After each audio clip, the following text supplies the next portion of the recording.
Excited to play today. Be the most excited to play today, okay? I remind you, play hard. Anybody give 100%. So all I ask you to do the best you can today for 60 game minutes. Let's have a lot of fun. I told you this would be the most fun environment we play in all season against one of our most hated rivals. Okay, they don't like you, we don't like them. Let's go out there and have a great time today. And by all means, always expect to win, man. Always expect to win. 60 game minutes of the best you got.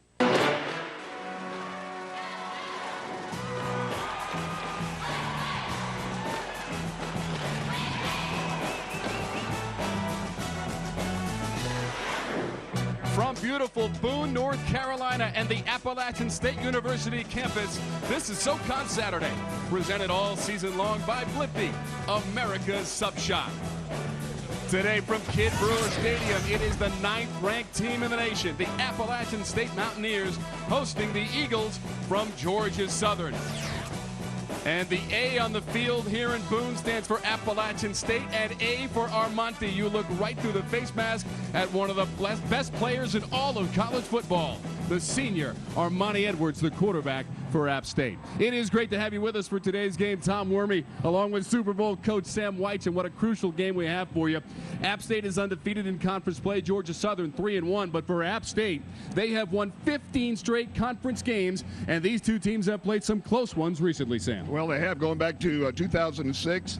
They played a double overtime win that time by Appalachian State. Then the last time that Georgia Southern was right here at the Rock, Georgia Southern upset Appalachian State in a close one. And then, of course, last year Appalachian State won another thriller. And this is one of those games where each coach says, you know, one mistake, guys, can make the difference in this ball game. You've got to be alert. You've got to be focused in everything you do, whether you're in the game or whether you're about to go in the game. Stay alive. Sam, for Georgia Southern, it's a youthful offense. 4 true freshman receivers, and the sophomore Lee Chappell will throw him the football. Lee Chappell is just a young quarterback himself, and a lot of turnovers, and not all his fault. You know, he's got 3 sophomores on that offensive line. The running backs are sophomores and freshmen, and as you mentioned, 4 freshmen to throw to. 30 of the top 44 players on this team are either freshmen or sophomores. And Chappell is 5th in the football championship subdivision in completed passes. For Appalachian State, bit of a quandary on defense. They have a lot of talented individuals, but Coach Moore tells us this defense, Sam, not at the level that it needs to be at this point of the season. And you know, it's hard to understand, too, because Mark LeCree, DJ Smith, you've got Jacques Roman, you've got great players with a lot of experience. But going back to the East Carolina game, they just got into the wrong alignments a few times. They lost at McNeese State and just didn't play aggressive football. Sometimes, you know, when you've been together that long, you kind of fall into a comfort zone, and that's where the coaches are working. App State 7th in the conference, Sam, in scoring defense. This is the 25th meeting of Georgia Southern and App State. The road team has won the last 3 games between the Mountaineers and the Eagles. We are ready to roll from Boone, North Carolina. This is Black Saturday, and this is SoCon Saturday on Sports South. The opening kickoff from Kidd Brewer Stadium is coming up next. He simply does it all. Sensational Peyton Award winner Armonte Edwards has tenaciously captained Appalachian State atop the conference standings. But today, on Black Saturday, Edwards' 9th-ranked club hosts bitter rival Georgia Southern, whose last trip to Boone produced a stunning upset over the defending national champion Mountaineers. It's Georgia Southern and Appalachian State, a SoCon Saturday showdown, right here on Sports South. Inside Kidd Brewer Stadium for SoCon Saturday, here on Sports South, Appalachian State and Georgia Southern. We had a lot of rain last night here on the mountain, but right now, pretty nice. 53 degrees and a slight breeze. Cloudy and cool in Boone, North Carolina for Southern Conference football. Set to kick it away between App State and Georgia Southern. The Eagles won the toss and elected to receive, and here we go from Kidd Brewer Stadium. Darryl Pasco watches this one go out of bounds on the opening kickoff. So the quarterback for Georgia Southern, number 14, Lee Chappell, the sophomore from Alpharetta, Georgia, 6'1", 200 pounds, Sam. Yeah, just outside Atlanta, Georgia. accurate, strong arm. You know, the two things that I always tell scouts when you're scouting a quarterback, they've got to be two things, smart and accurate. He's accurate. Anything else is a bonus. He's got the strong arm and good size at 6'1", 200 pounds.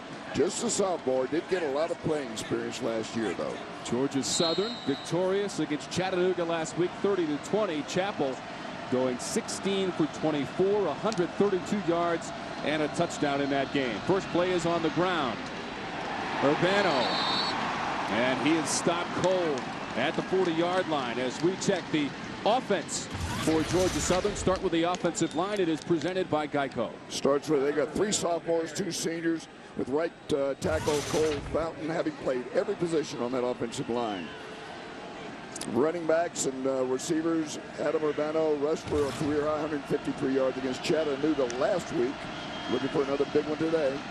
Had a couple of touchdown runs in that game against Chattanooga as well. Patrick Barker makes the catch and dives across the 40. Not much there. Cortez Gilbert making the play as we take a look at the defense for App State, presented by Geico. And Bobby Bazo starts today for Anthony Williams at right tackle.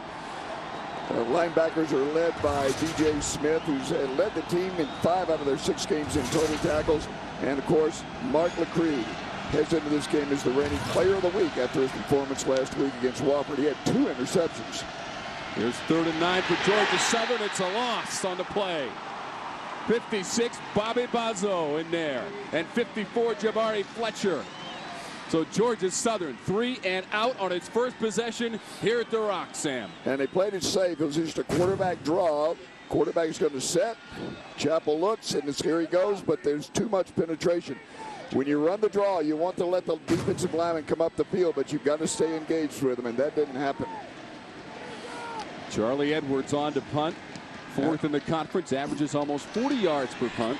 This is Travaris Cadet, who makes the fair catch at the 21-yard line. So that's where Appalachian State gets his first crack on offense. And number 14, right in the middle of that huddle, is Armani Edwards, the senior from Greenwood, South Carolina, making his 43rd start. Sam, he is 36-6 as a starting quarterback. And the opposing coach, Chris Hatcher at Georgia Southern, says he is the best player I've ever coached against at any level.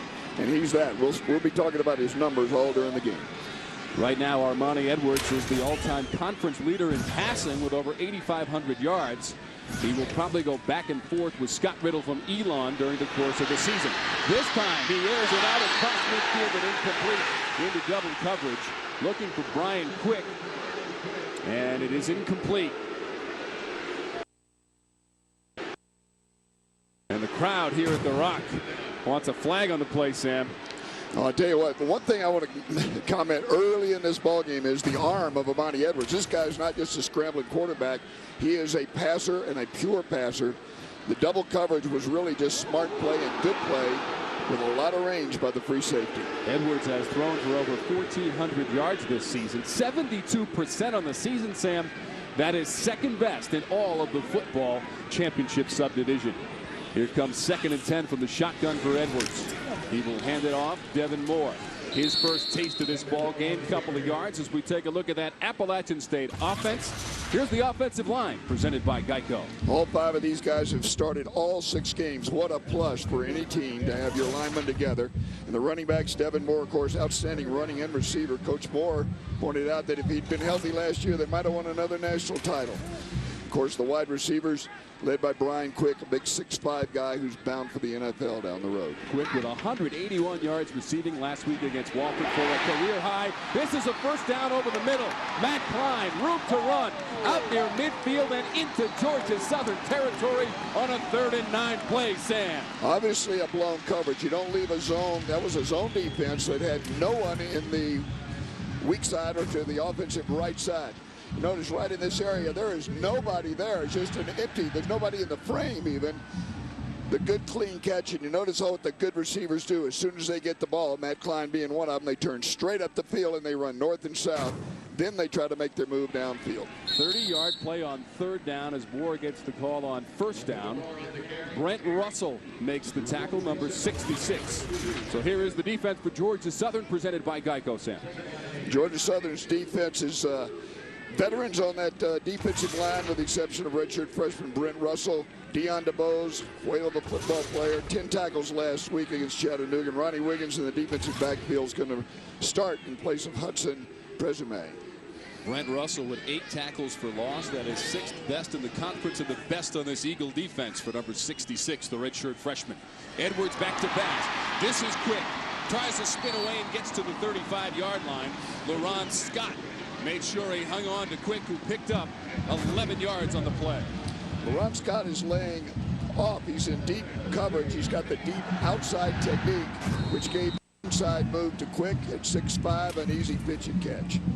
Ryan Quick, the leader in receiving yards, and what a week last week against Wofford. Couple of touchdowns of 27 yards and 57 yards from Armani Edwards. This is Coco Hillary out of bounds, stopping the clock inside the 30, and they'll spot him at the 29. Coco Hillary, number 6, the junior from Edgefield, South Carolina. Also the kickoff return. You notice you have mentioned Matt Klein made the first big catch, Brian Quick the next one, and here's Coco Hillary. All 3 guys. Who do you double team? You can't double team any of them because you leave the other good player open one-on-one. Appalachian State on the move after winning last week at Wofford 44-34. Had to make a second half comeback from 14 points down to win that one, Sam. 611 yards of total offense for App State a week ago. Here is second down. About 4 for Edwards, who takes off. Makes a move, gets to the 25, stumbles down at the 23-yard line. That'll be good enough for a first down.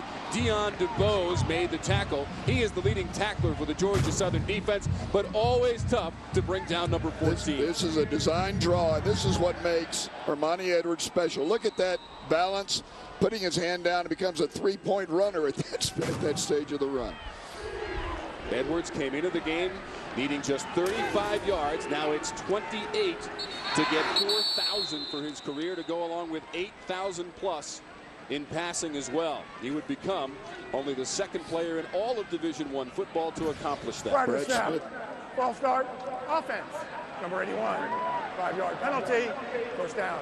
That'll cost Appalachian State 5 yards. Brad Smith of Missouri, the only other player to have 8,000 yards passing, 4,000 yards rushing. If you think about that in a 4-year career, that means that every year from your freshman year on, you run for more than 1,000 yards average, and you throw for more than 2,000. There are a lot of teams in total that don't do that. Smith now with the New York Jets, playing on Sundays as a receiver. Here is Edwards on first down. Little pitch. Moore. And he is taken down. Good pursuit. Darryl Pasco, the senior from Clearwater, Florida, making the tackle, Sam, on Devin Moore. And in the open field with a blocker on him. That is a tremendous defensive play by Pasco. There's the pitch. Coverage was good. Pasco's being blocked, but he can't hold on. But the blocker, which is Blake Elder, can't stay with him quite long enough to make the play unfold. Pasco had a fumble return, 85 yards this season in the game at Elon, the only Southern Conference loss for Georgia Southern. That return was for a touchdown for Pasco. There is 2nd and long. Edwards lets it go, and the double coverage. Is it complete? It is. Moore makes the grab, and he's down to the 15. Watch right here. Here's the blitz coming from the backside. He gets a piece of Armani Edwards as he lets it go. But Devin Moore downfield, a wide receiver type of a pattern run by a running back. That's what makes Devin Moore dangerous. He's not just a rusher. And his 21st catch of the season for 12 yards. 3rd and short. This is Klein in space on the edge inside the 10. Trying to turn the corner to the end zone. And he did it. Touchdown, Appalachian State.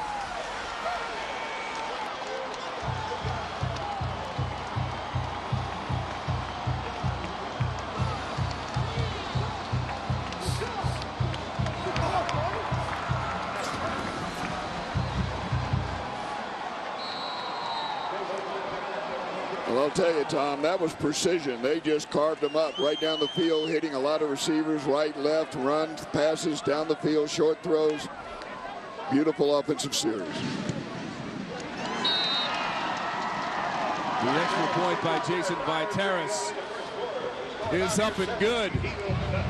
So it's Armani Edwards to Matt Klein for 15 yards. And look at the work done by Klein. Turning the corner, getting to the house.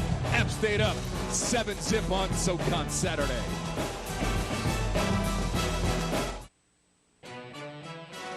SoCon Saturday on Sports South is brought to you by Carolina Ford, Drive One, by Choice Hotels. Book now at choicesportstravel.com. We'll see you there. And by RBC Bank. Let's do something giant. Back at Boone, North Carolina, and App State with their first drive of the game right to the end zone. Matt Klein, his first touchdown catch of the season, 15 yards on the play from Edwards. Just a quick fake and a throw out to the flat. You got wide receivers blocking out in front. And Klein just tiptoes down that sideline. Now, I'm going to tell you, on that first drive from up here in the booth, more speed from Appalachian State. Georgia Southern, I'm not saying they looked sluggish, but they were not in position a couple of times. And when they got a little bit out of position, App State was too fast. They outran them. Carolina Ford scoring drive, 10 plays, 84 yards. And on that drive, Armani Edwards, 5 of 6 through the air for 74 yards and his 6th touchdown pass of the season. Remember, Chris Hatcher, the coach at Georgia Southern, told you, Tom, earlier in the week that you didn't want to talk too much about this game because it made the players nervous on the road. But that nervousness should be over with now. Even though they score a point, it's just 7-0. You knew you weren't going to shut them out. Now you got to come back and match that at the Georgia Southern. 68 career TD passes now for Armonte Edwards. That is an App State record. Here is Pasco from beyond his own 5-yard line. Tripped up at the 22.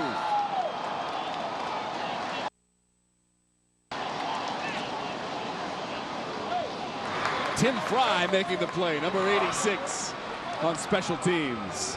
Special teams is 1/3 of the game, and a lot of teams don't give it enough attention. Obviously, this special teams play right here is going to start Georgia Southern back at the 23-yard line. That's a long way to go to match that 7 points that App State just got. 15-yard return by Pasco. First and 10 from the 23-yard line for Georgia Southern. And they'll go back to the ground and get nothing. Urbano stopped by Lanston Tanyi. Tanyi's a 6'2", 250-pound sophomore.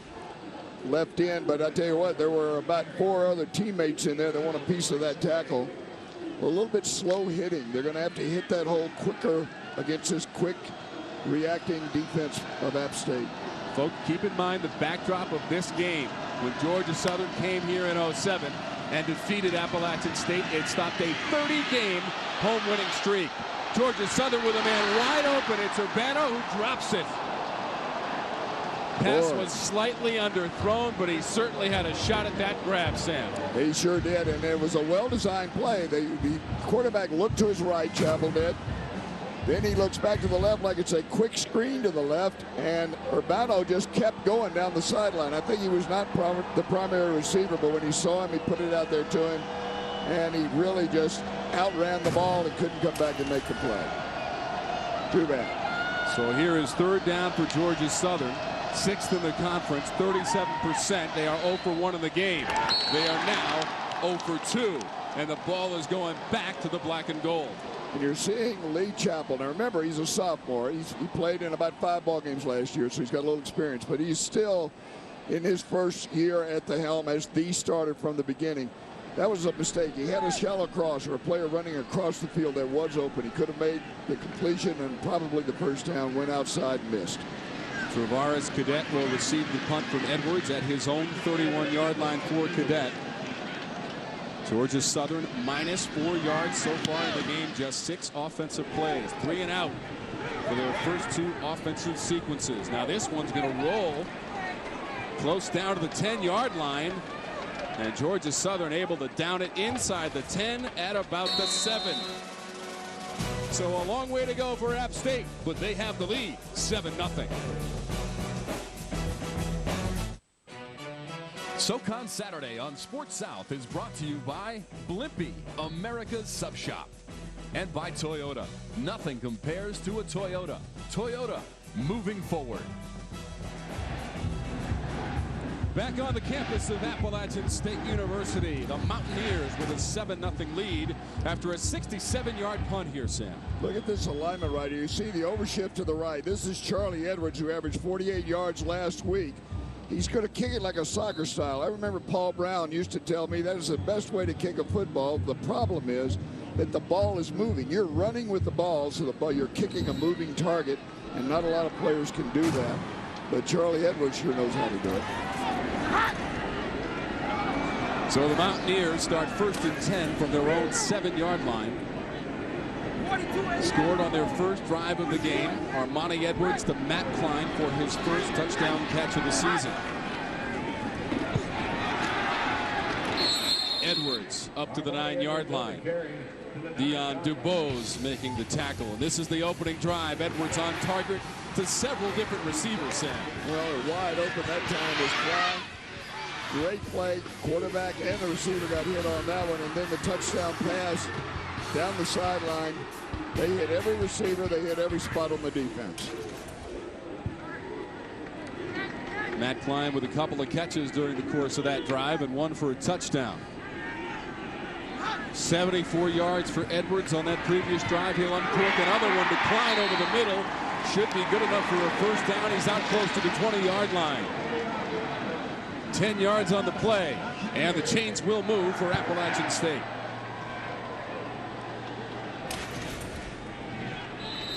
That time that was man coverage going across. Ronnie Wiggins trying to cover one-on-one. He really had good position, but the ball was perfectly thrown. Armani Edwards, second in the Southern Conference. Average is almost 282 yards passing per game, 8th best in the entire nation in the football championship subdivision. Klein now with his 3 catches for 54 yards, make it 4 catches, and he's going to pick up 5 or 6 on first down beyond the 25. K.R. Snipes making the tackle for Georgia Southern. He was an all-freshman conference selection a year ago. You know, this guy would match up with anybody at any school. For example, how about Mr. Tebow, who's a Heisman Trophy winner? And look at the comparison of the two players. Armani Edwards either matching or besting Tebow at every spot. And, of course, the honor of the Walter Payton Award from 2008 Heisman Trophy going to Tebow. And no player has ever won the Payton Award 2 years in a row. Edwards trying to do it again this year. He is dragged down after crossing the 25 by Terrion Benefield. And Benefield is a senior from Conyers, Georgia. Number 22 is 6 feet, 210 pounds. Benefield dragging down Armani Edwards. And that's not easy to do, Sam White. Well, Armani Edwards is, you know, he's not a giant guy. He's 6 feet, 184 pounds, but he's strong. He's one of those wiry people that can pull away from you. That's how he got so many yards rushing. You can't do that unless you've got some good, not only breakaway speed, but breakaway from the tackle. Armani Edwards, part of 2 national championships here at Appalachian State in 2006 and 2007. They won 3 in a row, adding the 2005 title as well. This is a fumble. Ball's on the turf. Picked up by Georgia Southern. Racing toward the goal line and in. Derek Hayden picked up the loose ball and took it into the end zone. Brad Hardy had the catch for App State. Lost the ball as he moved forward. Picked up by Hayden, and he goes the distance. Let me tell you, Heidi had the ball perfectly thrown to him. He makes a nice catch. He just kind of doesn't ever quite get it put away. In fact, on instant replay, that one would be a marginal as to whether it was caught or whether it was fumbled. Caught and fumbled, or whether it was incomplete, rather. Georgia Southern very alert, and not just falling on it, but picking it up and running it all the way into the end zone. Morrow with the extra point, and it's good. 28 yards on the play by Hayden. Alertly picking up the football and racing to the end zone. The sophomore from Atlanta, Georgia, making the play, and Georgia Southern has tied this football game. Look how closely the coverage was on that play right there. There was no room for Armani Edwards to make a miss or a throw that was anywhere behind him. Just didn't get it put away in time.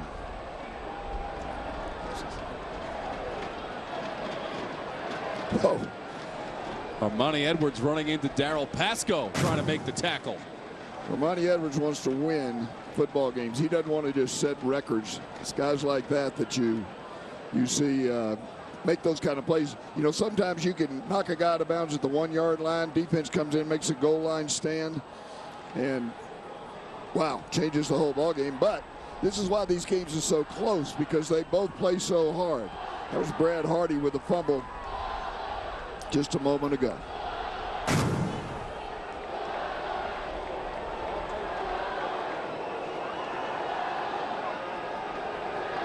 Just never really got it put away. I mean, he has the catch.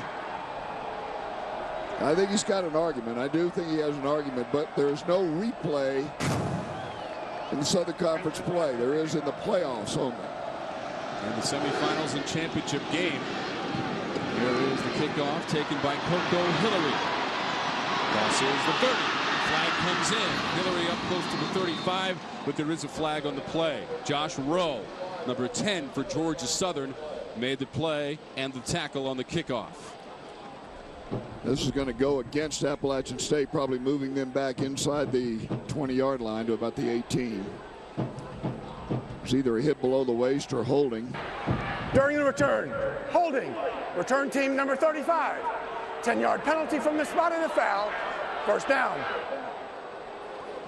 And that was holding. We get the call from referee Larry Malum. And you see the troubles that App State has run into in the first quarter. Might say even more about that defense, Sam. Well, the part of that is the defense. You get a slow start, you're giving the opponent long drives, and you don't get the ball enough to have a fast start on offense. And you see the tape on the right hand of Edwards, who is a left-handed quarterback. Cedric Baker gets the call and gets a couple of yards up the middle. Don't forget about Edwards and his injury troubles over the years here at Appalachian State. In fact, in 2007, he was hurt pretty good in that win against Michigan, Sam. First game of the season, 34-32 at the Big House. And then he returned for the game against Wofford a few games later, got hurt in that game as well. And then this summer had a lawnmower accident and had 30 stitches in his right foot. But here he is back to pass. Over the middle, quick climbs the ladder, couldn't pull it down. Just a little bit high, and good defense on the backside. You know that lawnmower you're talking about, that he was out mowing a grade in the yard. He lives in an apartment here in town. Here's the pass. A little bit high, coming up underneath it. Lauren Scott making sure that he wasn't going to hold on to that one. You talked about that accident, Sam. Brian Quick, who could not hold on to that, he's his roommate. Quick was terrified when he saw the situation, but luckily Armani was able to get some medical attention. Missed the first game of the season. Here he is against Georgia Southern, scrambling away from the defense. Down the sideline, crosses the 30, close to the 35. First down, Appalachian State. I hate to use the same phrase. You see how the fans appreciate this guy's play for the last 4 years. He's been an institution here. A big part of the reason that this program has developed the way it has with new facilities. Deion DeBose on the tackle at the very end along with Benefield.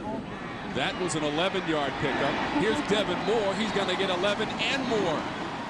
That's why I think Devin Moore's got a future after college, because he's such a good receiver. You've got to be both. You've got to be a good blocker, receiver, and running back in order to make it professionally, and he can do them all three.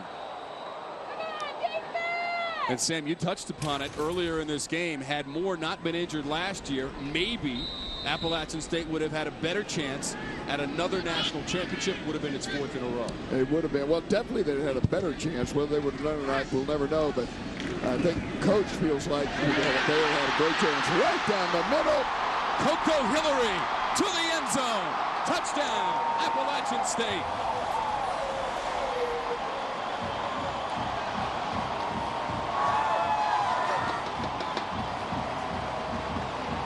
.53 yards on the connection from Armani Edwards to Coco Hillary. Armani Edwards read the coverage. It was what's called a cover two, meaning that there are two safeties. The safeties are this way. There's nobody in the middle, and that's where the ball is thrown. So the only guy trying to catch him was a linebacker, Travaris Williams. and he couldn't keep up with Coco Hillary on that one. The extra point up and good. Coco Hillary, his second touchdown catch of the season and the 7th of his career. Right up the middle goes number 6. You see, Tavares Williams tried to chuck him a little bit right there. You can only do it before he gets to 5 yards. Might have been a little bit late on that one anyway, but Coco Hillary made him miss. Remember, he's a kickoff return guy, used to running in the open field and making people miss. And then a perfect pass, perfect read by the quarterback to get him the ball on time.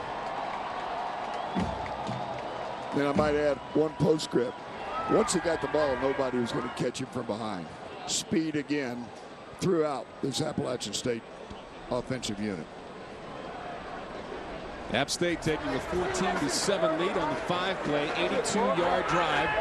On the Carolina Ford scoring drive, it goes 1 minute and 29 seconds. It's Coco Hillary, 53 yards from Monty Edwards, his second touchdown pass of the game. And what that does is basically eliminate the fumble after the catch in their last drive. It was picked up and run in for a touchdown. The only 7 points that Georgia Southern has.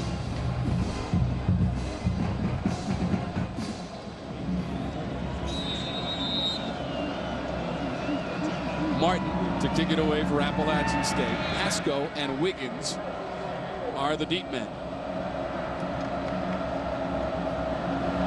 The haze is rolled in off the mountain here at Kid Brewer Stadium. This is a very short kick. And it is Wiggins coming up to make the catch. He gets close to the 35, muscles his way to the 35. 1st and 10 for the Eagles. Cortez Gilbert in on the special teams tackle, number 5 for the black and gold of Appalachian State. And the defensive App State, they've got players like DJ Smith and Jacques Roman, Mark Legree, but some of these numbers, Sam, just don't seem to add up, especially those SoCon rankings. Well, that's what I was going to point to, is the SoCon rankings right here. They're used to leading in every category, offense and defense. You got a guy like DJ Smith, who the coach calls the real deal, who's leading in tackles. You got the other ones that you mentioned. We're going to have a flag on this play, but all of those players playing together, this is not their first year together. They've been together over the term, and they are well schooled by John Wiley, the defensive coordinator at Appalachian State. They are not lacking. There he is. They're not lacking for training, drilling, repetition, and practice. Pass interference. Defense, number 5. 15-yard penalty from the previous spot. First down. So the penalty goes against Cortez Gilbert. Patrick Barker was the intended receiver. And that'll move the football into Appalachian State territory, and they will spot it at the 49-yard line. Cortez Gilbert chucked him well past the 5 yards. He was probably 15 yards down the field when the contact was made. Chapel so far just 1 for 3, 0 yards. Urbano, maybe a yard or 2. Early in this ball game, they have really tried to work the inside. They've tried to go between the tackles, but they're not hitting it quick. It's off of a draw action or a fake pump and then a handoff, reverse pivot, which slows it down a little bit. And those Appalachian State linebackers are filling the holes that are left by the D-line. Georgia Southern with -2 yards. Appalachian State just under 200. Eagles must ignore those figures right now, Sam, trailing by just 7 and with excellent field position here on 2nd down. Chapel is sacked. DJ Smith, 2nd sack of the season for number 9. DJ Smith is going to come off the left side of the offensive line. Now watch him. He's going to come right here. He's going to come right up. The quarterback's a right-handed. See, his back is to the blitz. He turns and sees it, but it's way too late. DJ Smith can change direction when he's closing like that. 65th tackle of the season for DJ Smith. That leads the Appalachian State defense. 2nd sack of the year. 3rd and a mile. Conservative call to Urbano. Jacques Roman on the tackle. That'll bring up a punting situation for Georgia Southern. And there is a flag on the play. You know, normally when you're 3rd and long like that, sometimes you'll run that play just to add yardage to the punt. But they've got a great punter. And I would suspect they're going to take some chances down the field or take a shot down the field in the rest of this ball. Personal foul. Defense, number 9, spearing. 15 yards from the end of the run. Automatic. First down. So the call there, Sam, is a personal foul. 15 yards and an automatic first down. And that is Dominique McDuffie, who's number 18. It appears that he may have led with the helmet on the tackle of Urbano. Right there, you see it. There is helmet to helmet. They're going to be very close to that. Dominic McDuffie is going to play a lot in place of Jared Rain in this ballgame. We were alerted he wasn't going to start, but he's going to play a good bit. So off the penalty, Chappell on the run. He's intercepted. It's Mark LeGree. Third interception of the season for LeGree. The football goes back to the Mountaineers. Third interception in 2 weeks for Mark LeGree. That time, Lee Chappell rolled to his right, stared the receiver down. Look how long the quarterback. Now just watch his eyes. See how long he's looking right at him. You can't look at a guy that long with a quick defender like LeGree.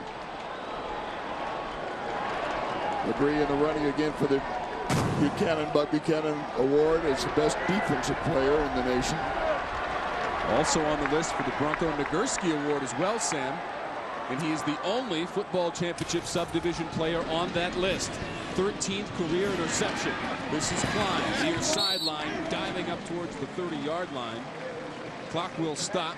Darius Eubanks on the tackle for Georgia Southern. Minute 26 left in the first quarter. Been a fast-moving first quarter. 21 points scored. One defensive score, of course, by Georgia Southern. That was Derek Hayden with the touchdown return for Hayden of 38 yards on the fumbled pass play. And this one is incomplete to Devin Moore. That was just too easy for Devin Moore that time. Ball was just, you're waiting on it and you're just wishing the ball would hurry up and get there because you can feel the defender closing on you. The offense staying in the no-huddle mode, going right back to the line of scrimmage. Defense has to get set in a hurry. Armani Edwards again swings this one to Hillary. Dances at the 35 and goes out of bounds. That's a first down for Appalachian State. Clock stops. 1 minute, 11 seconds to go in the first quarter. Brett Layson knocking the receiver out of bounds. Armani Edwards and Mark LeGree. Boy, that's nice to have them both on your side. Look at the awards. Career passing, 69 touchdowns and 55 rushing touchdowns for Armani Edwards. Edwards, 2 of those touchdown passes coming today. He's got 55 rushing touchdowns in his career, which is second best in the history of Appalachian State football. And Armani Edwards a week ago, Sam, at Wofford, 27 of 34, 415 yards, couple of touchdowns, and 79% passing for Edwards. Yeah, we had the pleasure of doing the ball game and watching that performance. His second best performance of his career. This is Quick making the grab. We've got 2 flags on the field. Ron Scott made the tackle, but again, 2 flags are down. The defender got there just a little bit early, number 34 to LaRon Scott, but the catch was made by Brian Quick. Big 6'5", 210-pound sophomore. Pass interference. Defense, number 34. Automatic first down at the spot of the foul. First down. LaRon Scott called for the penalty. Well, they'll take the penalty because it's an automatic first down. If they just take the completion, it would have been second down. Armani Edwards so far in the game, 12 of 15, 183 yards, trying to improve on it here, looking for Quick, incomplete. LaRon Scott had great coverage, step for step with number 8 for Appalachian State. Great protection that time for Armani Edwards, who put a perfect pass down the field there, but the defense was also perfect. But the protection has been outstanding for Armani Edwards. Just take a look at the left tackle right here on the left side. Watch him as he protects. The defender's going to try to do the spin move. Can't do it. That is outstanding protection, and it's all the way around, too. It's not just that one player. Mario Acatelli, Sam, the senior from Charlotte, North Carolina, number 61 on that offensive line for App State with the protection. Edwards back to the air, looking for Klein, and a flag comes out again. It was Ronnie Wiggins on the coverage. Klein couldn't get to it, but a flag came out. Ronnie Wiggins is starting today. First start this season, starting for Hudson Presume. Just a performance change. He's worked hard and done a good job. They gave him a shot. Pass interference. Got there a little bit early in the view of the Defense, number official. 23. I'll tell you what, that was a close one. I'm not sure I would have thrown the flag, but First down. then again, I'm not getting paid, what, $100,000 to referee or whatever they get paid? I don't know. Surely they're getting paid a lot of money. Hard job. Chris Hatcher pacing the sidelines for Georgia Southern. Hatcher in his third year. He is 17-12 overall, 11-8 in conference play. Great road record for Hatcher, who won all 4 of his road games a season ago. Here's Edwards on first down. Into the secondary. Still on his feet. Edwards down to the 20-yard line before LaRon Scott makes the tackle. And look at the emotion from the senior quarterback.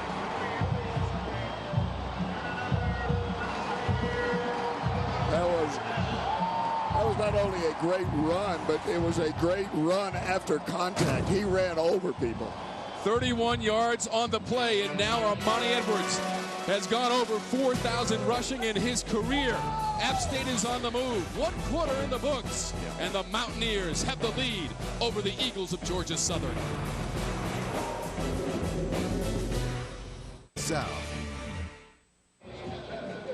Appalachian State with a 14-7 lead over Georgia Southern. Armani Edwards has now gone over 4,000 yards rushing in his career on this play, Sam White. Cover 2 again, the same thing they had Coco Hillary earlier on the play. Right there, Armani Edwards breaks the tackle of Brian Layson. Runs right through another runner, LaRon Scott. He runs like a fullback when he gets out there at the open field, but it was cover 2, so the middle was open, and rather than throw down the middle, that time he just ran down the middle. 31 yards on the play for Edwards, who moves into the shotgun here. 1st and 10 from the 20 to start the second quarter from Kid Brewer Stadium. Edwards still has the football. Shakes his man and saunters down to the 11-yard line. Terrion Benefield and Brent Russell on the tackle. And now there are only 2 players in the history of Division I college football with the 4,000, 8,000 double play, Sam. There it is, and I just reiterate what that means. That means in 4 straight years, Armani Edwards has averaged over 1,000 yards per year running the ball and 2,000 throwing the ball. Just an incredible record. Devin Moore up the middle, inside the 5. Dion DuBose, the leading tackler on this Georgia Southern defense, making the stop at number 20. Devin Moore, the junior from Mebane, North Carolina. Offensive line just doing a terrific job that time. Just a straight handoff to Devin Moore, and he could have run sideways through it. 1st and goal. Touchdown Moore.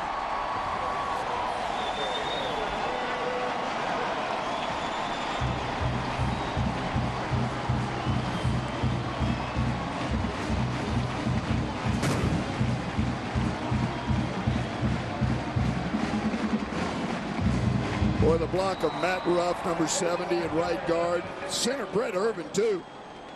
And then Devin Moore's going to power into the end zone. But the offensive line gave him the first 3 yards as a cakewalk. Vitaris for the extra point. And the App State lead is now 21-7 on the 7th rushing touchdown of the season for Devin Moore. Number 20 taking it in from 3 yards out, and the Mountaineers have the 21-7 lead over the visiting Eagles. SoCon Saturday on Sports South is brought to you by Sherwin-Williams. Ask now, ask how, ask Sherwin-Williams. By Geico. 15 minutes could save you 15% on car insurance. And by Capturion. Consider yourself captured. Back at Kid Brewer Stadium, the Carolina Ford scoring drive for Appalachian State. 10 plays, 70 yards, 2 minutes, 24 seconds. Devin Moore, the 3-yard touchdown run, is his 7th touchdown of the season, 18th career TD for the junior from Mebane, North Carolina. We're getting a little bit of a misty rain, and the breeze seems to be kicking up. The flags are flying a little bit. They were laying still at the kickoff. See them on the goalpost up here that they started to move. Still nice temperature, though. It's great football weather. Their big problem is keeping that on the tee, so they put a finger right on top. That's what happened. That's what it looks like right before a PAT or a field goal right there, Tom. With all the upgrades, Sam, that they have made to this stadium, capacity is up over 21,000, but they get much more than that in here at Kid Lewis Stadium. Laurent Scott gets it started from his own 5. Scott up to the 29 and stopped. Demery Brewer in on the tackle. Also Brad Hardy, number 48, on special teams. As we take a look at the first quarter stats served up by Blimpie, Sam. Boy, oh boy, 11 yards minus for Georgia Southern. 58 yards rushing, 240 yards passing for Appalachian State. So they're dominating this game, no question. 10 first downs to 2 for Georgia Southern. Here's the chance for Georgia Southern. Urbano gets nothing. Fumble. And it came out. And App State has it. Absolute worst thing that could have happened to Georgia Southern just happened with 13:53 to go in the second quarter. Fumble on the first play by Adam Urbano. Handoff is clean. He's got possession of the ball. It's going to happen on the hit. Shoulder pads kind of come into that ball. It comes loose just before the knees hit. When those orange beanbags hit the ground, you know that the official is ruling it a fumble. That's what that means. That they see the ball out. McDuffie made the hit, and Jacques Roman and Cortez Gilbert were both near the football. Either way, App State has it back. Sensational field position. Devin Moore, first down carry. Gets 3 yards. Here's where that defense of Georgia Southern has to just bow it up. Chris Hatcher, you know, is just putting this whole program together his way. This is only had 2 recruiting classes. 30 out of 44 of his top players, if he listed his best player down the line to 44, 30 of those would be either freshmen or sophomores. So there's a lot of the learning curve still taking place right out here. And in an environment like this, you learn fast. Coach Jason Foster, his first year on the sideline. Foster winning the Walter Payton Award, followed up by Armani Edwards, who connects over the middle to Coco Hillary. First down, Appalachian State. Darius Eubanks on the tackle of Hillary. Now, one thing you notice about the receivers for Appalachian State, they catch the ball with their hands. Watch Coco Hillary right here. The ball's thrown sharply. Hand reaches out and steals the ball. He doesn't let it come into his body. It's just a fraction of a second difference in timing, but it can make the difference in getting the ball knocked loose. And the timing is off on this play as a flag comes out. 12 yards on the catch for Hillary. But there is a flag on the play with just over 13 minutes to go.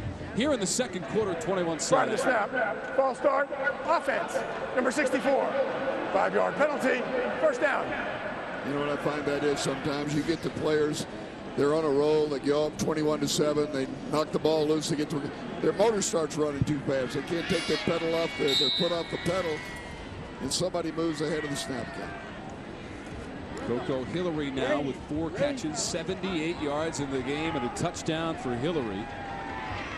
That was a 53-yard pass play from Armani Edwards right up the middle, almost untouched in the first quarter. Here's Edwards. First and 15 after the penalty. Takes the hit, gets rid of it. Complete. Klein to the 5. Klein did not quite make it to the first down marker, but he's inside the 5. Hudson Presume, sophomore, Bradenton, Florida, made the tackle. 13 yards on the catch by Klein. Georgia Southern that time had that play defense. They had everybody covered. Actually, there was a quick throw in the flat, but it wouldn't have gained. But the difference was that the rush wasn't there. The protection was good by Appalachian State. Klein now with 6 catches, 82 yards. App State back into the red zone. To the end zone and a touchdown. Devin Moore goes 5 yards. Another touchdown for the Mountaineers.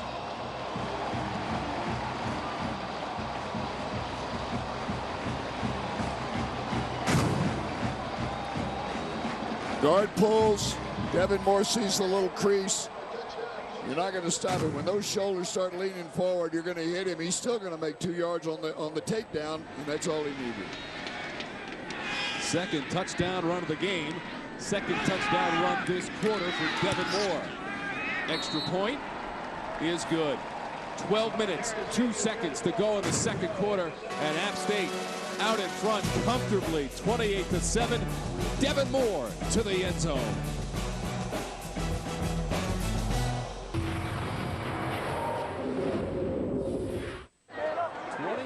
App State out in front of Georgia Southern thanks to Devin Moore on the Carolina Ford scoring drive. Moore completing the drive with a 5-yard touchdown run, just 4 plays and 27 yards. Monty Edwards already over 200 yards passing. Devin Moore with 2 rushing touchdowns this quarter and 2 in the game, Sam. This one from 5 yards away. Well, that's the right guard he's going to pull. That's Matt Ruff. And then number 17 is going to be blocking. That's Matt Klein. Wide receiver, interior lineman. Look at the down blocks by the inside guys. And then the ball carrier, trusting that it's all going to happen, lowers his shoulders for the touchdown. Boy, that's pretty. 19 career rushing touchdowns now for Devin Moore. And this kickoff will sail into the end zone from Sam Martin. You know, Tom, it's amazing when one part of your team starts doing well, the other parts just seem to rise to that level. And that kickoff had to be a good 8 yards into the end zone. No way to bring it out because it was also in the corner of the end zone. A lot of anticipation leading up to this football game. The last time these two teams met on this field, Georgia Southern beat Appalachian State by 3 and stopped a 30-game home winning streak here at Kid Brewer Stadium for Appalachian State. Here's Chappell on first down. Has to come the other direction. Fires complete. Jameer Valentine. And he's across the 30. And that should be a first down. You know, these teams traditionally play close. Look at the last 3 times they played. Score's a little bit lopsided right now, but it's a long way to go. Georgia Southern won the last time they were here in 2007. And those teams have put a lot of points on the board in their last 2 meetings. Here's Chappell. That pass, by the way, his first 4 positive yardage. And here's another one. Back-to-back for Chappell. Now a flag comes out late in the backfield of Georgia Southern. And it will go against the Eagles, a holding violation. And Jabari Fletcher, the defensive lineman for Appalachian State, holding. was the fellow Offense. being held. Number 63. Making sure the 10-yard officials penalty saw from the it. He previous came spot. over and indicated First exactly how down. it all happened. Reenacted the scene of the crime there for him. So that'll move the football back to the 21-yard line. Here's the penalty. Here. There's the grab right there by Brandavius Mann. Left tackle. A lot of pressure now, Tom, on the quarterback. Reach up. First and long. Urbano. Far sideline, went out of bounds. At the 30, correction, the 27-yard line. Michael Frazier making the tackle. We are in Boone, North Carolina, among the Blue Ridge Mountains with Howard's Knoll, the highest peak off to our left. Tom Wormy along with Sam White. The Eagles from Georgia Southern in the classic blue and white, and the electric black and gold for the Appalachian State Mountaineers. SoCon Saturday on Sports South. It's a good job of getting some of it back after that penalty on first down. A little bit more this time. You mentioned the electric black and gold. You know, we were looking around their facilities. You go into the restroom, Tom, and the urinals are black with gold ornaments. Now, I'm sure that our producer, Andy Pollock, has got a picture of that because we usually get a good shot of the urinals where we go, right? They spared no detail here at Kid Brewer Stadium. $50 million upgrades to the athletic facilities in and around Appalachian State University, the centerpiece, Kid Brewer Stadium. When you say they spared nothing, this is a first class from the very smallest detail right down to the obvious one. Chappell on third down, lofts it up complete. Beautiful touch on the pass to Darian Robinson. Let me tell you, that did more for Lee Chappell right there, just to finish that play. Not to have to throw one in there hard, but to have to make it drop over the defender's head, which he did. Watch a little bit of a touch to it. Going to Darian Robinson. Oh, let's see. They're saying no. Well, he's got it. Close enough. 20 yards on the play into App State territory. Urbano. He'll keep the legs moving for a couple of yards. Demry Brewer on the tackle. He's a sophomore from Lincolnton, North Carolina, number 52. 6'2", 215 for this App State defense. As we go inside of 10 minutes here from the Rock. You know, you see the crowd is watching this instant replay of the scoreboard that they've got in the end zone, and they didn't think that last catch was inbounds. And that's part of the upgrade, Sam. That Absolutely. Scoreboard and that display board is twice the size of the old video display board. This one is complete. J.J. Wilcox, number 19 on the catch for Georgia Southern. Take another look at this sideline. Now here, they got to have possession. Ball's got to be, he's got possession. This foot right here, is it inbounds or out? Tom Wormy officially says it's inbounds. That's a great grab from Darian Robinson, his 21st of the season, to get that left foot. The official's right there looking right down the line. He had the best view and he called it in right away. Absolutely. Here's third down. Big third down for Georgia Southern from the 45 of Appalachian State. Chappell pressured, gets away for the moment, took a stick from Jacques Roman. Jacques Roman right up in the grill of Lee Chappell. Lee Chappell, though, was flushed out of that pattern, out of his retreat, out of his drop. He's got pressure coming from both sides over here, and then Roman finishes him off, and a good clean hit too. He let up. He didn't drive him into the ground. Georgia Southern now 1 for 4 on third down, forced to punt it away. So Morris Cadet, Sam, is the deep man. Another unusual formation. They keep moving it around. They got a great punter in Charlie Robertson. Cadet will get away from it. Look at this one, down at the 1-yard line. Beautiful kick by Edwards. Outstanding coverage by the special teams. 44-yard punt. Hudson Presume down at the goal line to make the play. App State is pinned, but the Mountaineers have the lead, 28-7.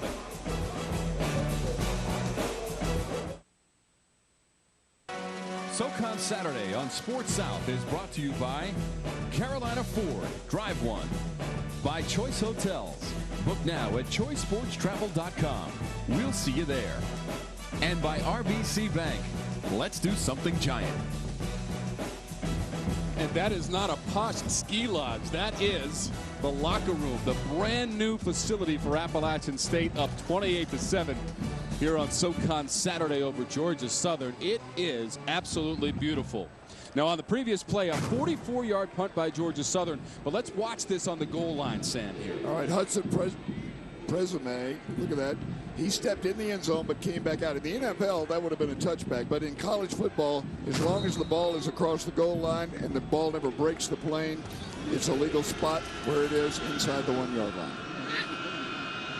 Armani Edwards with his very fleet feet in his own end zone to start this drive. 8 minutes, 35 seconds to go in the second quarter. Edwards not afraid to pump it up from his own end zone. Looking for Quick, who adjusted on the ball, and flag comes out. But Ron Scott had the coverage, but there is a flag on the play. I'm going to guess that this is offensive pass interference. A little bit of shoving either way, but the majority of it looked like it came from Brian Quick against LaRon Scott. See what this says. See just how good I am right now. Pass interference on the defense, number 34. I was right. 15-yard penalty from the previous spot. Really? Automatic. Can we roll that First tape down. back? Yep, you can see that Scott is reaching out with his left hand. Brian Quick is looking back, and Scott is really not looking back. You thought I had it right too, didn't Sam, you? I really think that it was pretty good coverage by Scott, who was just running. quick, tried to reach back for the ball, and they got tangled up. Well, I can tell you, I don't know what pass interference is anyway. So, well, I think you were pretty close on that call, Sam. Could have gone either way, though. Matt Klein makes the catch. Ronnie Wiggins on the tackle. You know, going back to that locker room, I don't want to let that thing go. I'm dead serious about this. I've been in, I think, almost all, if not all, of the NFL locker rooms. That is as nice as maybe all but one or two that I can think of locker rooms in the National Football League. It is just outstanding. The ambiance, the atmosphere. You don't feel like you're in a sweaty locker room. You feel like you're in a lounge somewhere. Edwards incomplete, looking for Tavares Washington, who was open but could not haul it in from Armani Edwards. And one more point on the locker room, Sam. The players each have their own pictures on their locker. Right. Armani Edwards, who will graduate in December in 3.5 years with his degree in graphic arts and imaging technology, put all that together. He was part of putting that locker room together and put those pictures of each and every player together and put it on their lockers. And you know when he did it? Right in between gaining 4,000 yards rushing and 8,000 yards passing. As if he doesn't do enough, he is a standout both on the football field and also in the classroom. A degree in graphic arts and imaging technology. This is 3rd and 9 inside of 8 minutes to go in the second quarter. Armonte from the shotgun. Over the middle. Complete to Klein, who will be just a little bit short as Ronnie Wiggins made the tackle. I think he's going to be about a yard short of the first down, Sam. A little bit less than a yard. Very, very close. The officials may measure. They're going to measure it, but I'll tell you what, Jerry Moore was quick to bring that punting team back to the sideline. They were starting out, and he brought it back, maybe just to allow for the measure. You know, the one thing you see, Armani Edwards, that was pretty tight coverage that time.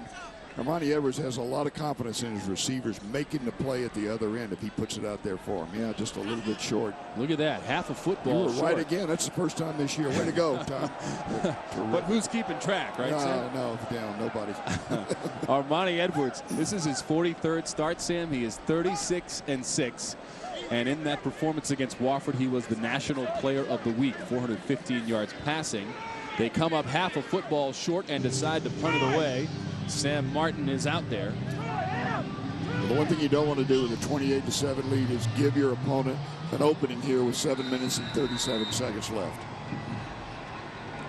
Mitchell Williford is the deep man for Georgia Southern, standing just beyond his own 35-yard line. And Williford's going to have to backtrack. Wants the fair catch, does not make it, pounces on the football. Did he hang on? He got it back. So Williford had some trouble with that as he had to double back to make the play. Michael Frazier was right there, but Williford falls on it. And Armani Edwards, who is certainly near the top of the list this season as well, the Walter Payton Award winner in 2008, and Jason Foster from Georgia Southern in 2007. Two great players. We were lucky enough to see, we're seeing Armani Edwards now, and to see Jason Foster play. You know, Georgia Southern has some other great ones. Remember Tracy Ham, who was a terrific player for them, 2007 College Football Hall of Fame. Adrian Pearson, who was also a Walter Payton Award winner back in 1999. And he plays for the Chicago Bears. Chappell has to fire this one into the App State bench.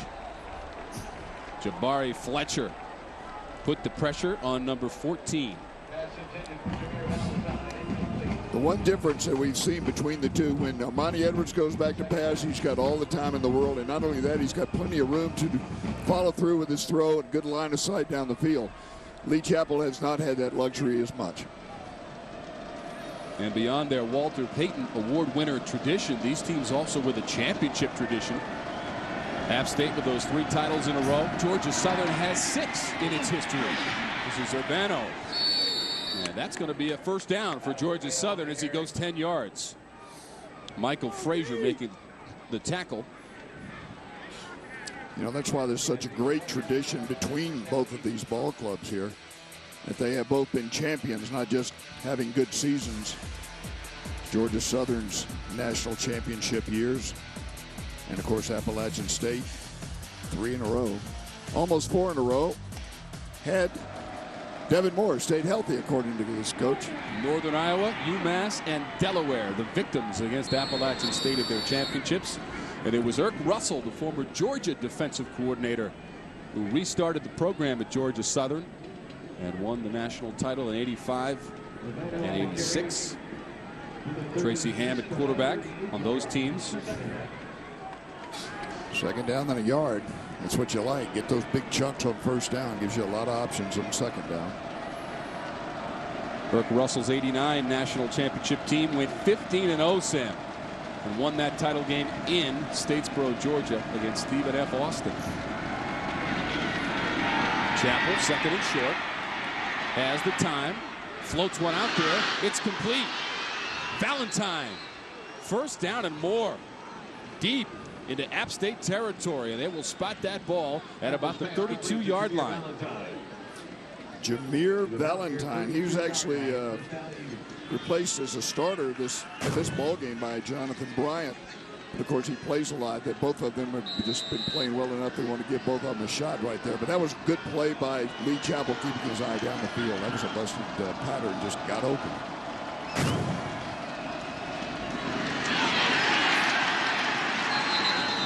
Patrick Barker, Cortez Gilbert. Now, Cortez Gilbert, Sam, if you recall last week, was blindsided by a block and had to come out of the game. We were told prior to the game, Gilbert checked out by the medical staff from head to toe and is 100% for today's ball game. Right, but boy, anytime you get those head injuries, you check them out long and hard. You want to make sure that they're ready to come back and play. They are. They did, and he is back in that lineup. Chris Hatcher knew he would be challenged by this App State secondary. Mark Legree at Gainey, Jared Rain, Dominic Duffy, and then Cortez Gilbert, who made the previous play. As we have a timeout on the field, Georgia Southern will take it with 5 minutes and 16 seconds to go here in the second quarter. The first timeout taken by Chris Hatcher and the Eagles this half. SoCon Saturday will take a week off next week for Halloween, but we are right back in action with more great college football out of the Southern Conference. Why are we taking a week off? Is it so you can go Halloweening or something? I have to go trick-or-treating and get some candy, Sam. But then we come back and look at this lineup. Wofford will travel to the Citadel, which took Appalachian State to overtime before App prevailed. And then Appalachian State against Elon, two of the higher-ranked teams in the entire nation. And we wrap it up with Wofford at Furman in Greenville, South Carolina. Arch rivals, Furman and Wofford, just about an hour drive apart. But Elon and Appalachian State at Elon, two great passers in that ball game. Scott Riddle, of course, for Elon. Chappell, incomplete. Elon is at the top of the conference, 3-0. Sam, App State also 3-0. Furman 3-1, and Georgia Southern 3-1. The contenders. Quick fake. The one thing that Lee Chappell is doing now is he's trying to get the ball to the outside. They're playing a cover two, rolling both corners up and letting the safeties play half of the defensive deep part of the backfield. And when you're running sideways like that, you really don't make a lot of yards because those linebackers for Appalachian State are all quick and they can run. 1 for 4 on third down in the game for Georgia Southern from the 30 of Appalachian State, trailing 28-7. Now the wheels aren't coming off, fellas, so don't get discouraged if you're a Georgia Southern fan. Second timeout. What they're doing with 5 minutes 11 seconds left, trailing 28-7, is they want to make sure that this good drive ends in points before the half. A year ago, Georgia Southern and App State at Statesboro. It was blue out day, Sam. Blue out day. First time Georgia Southern wore the blue pants. And it was a dramatic finish. Armani Edwards, who scored 3 TDs. But in the end, it was Georgia Southern with a safety in the end zone. It was a crazy finish to this one. It came down to this interception by Mark Legree at the goal line to preserve the victory for second-ranked Appalachian State in Statesboro. It was a terrific game, but played well on both sides. Armani Edwards diving over the goal line for that game-winning touchdown, then the safety and the crazy finish.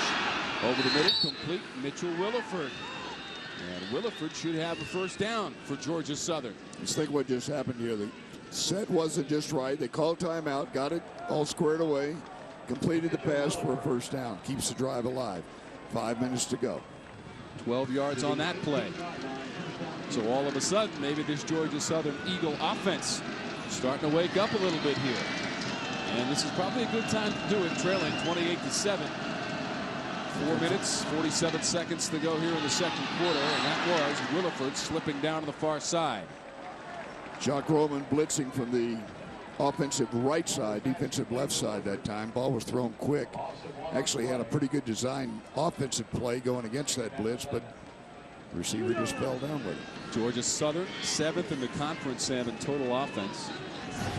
286 yards per game as they move into the red zone. This is the 9th play of this drive. They have marched 63 yards so far. Into the end zone. Williford too high. Too high for Mitchell Williford.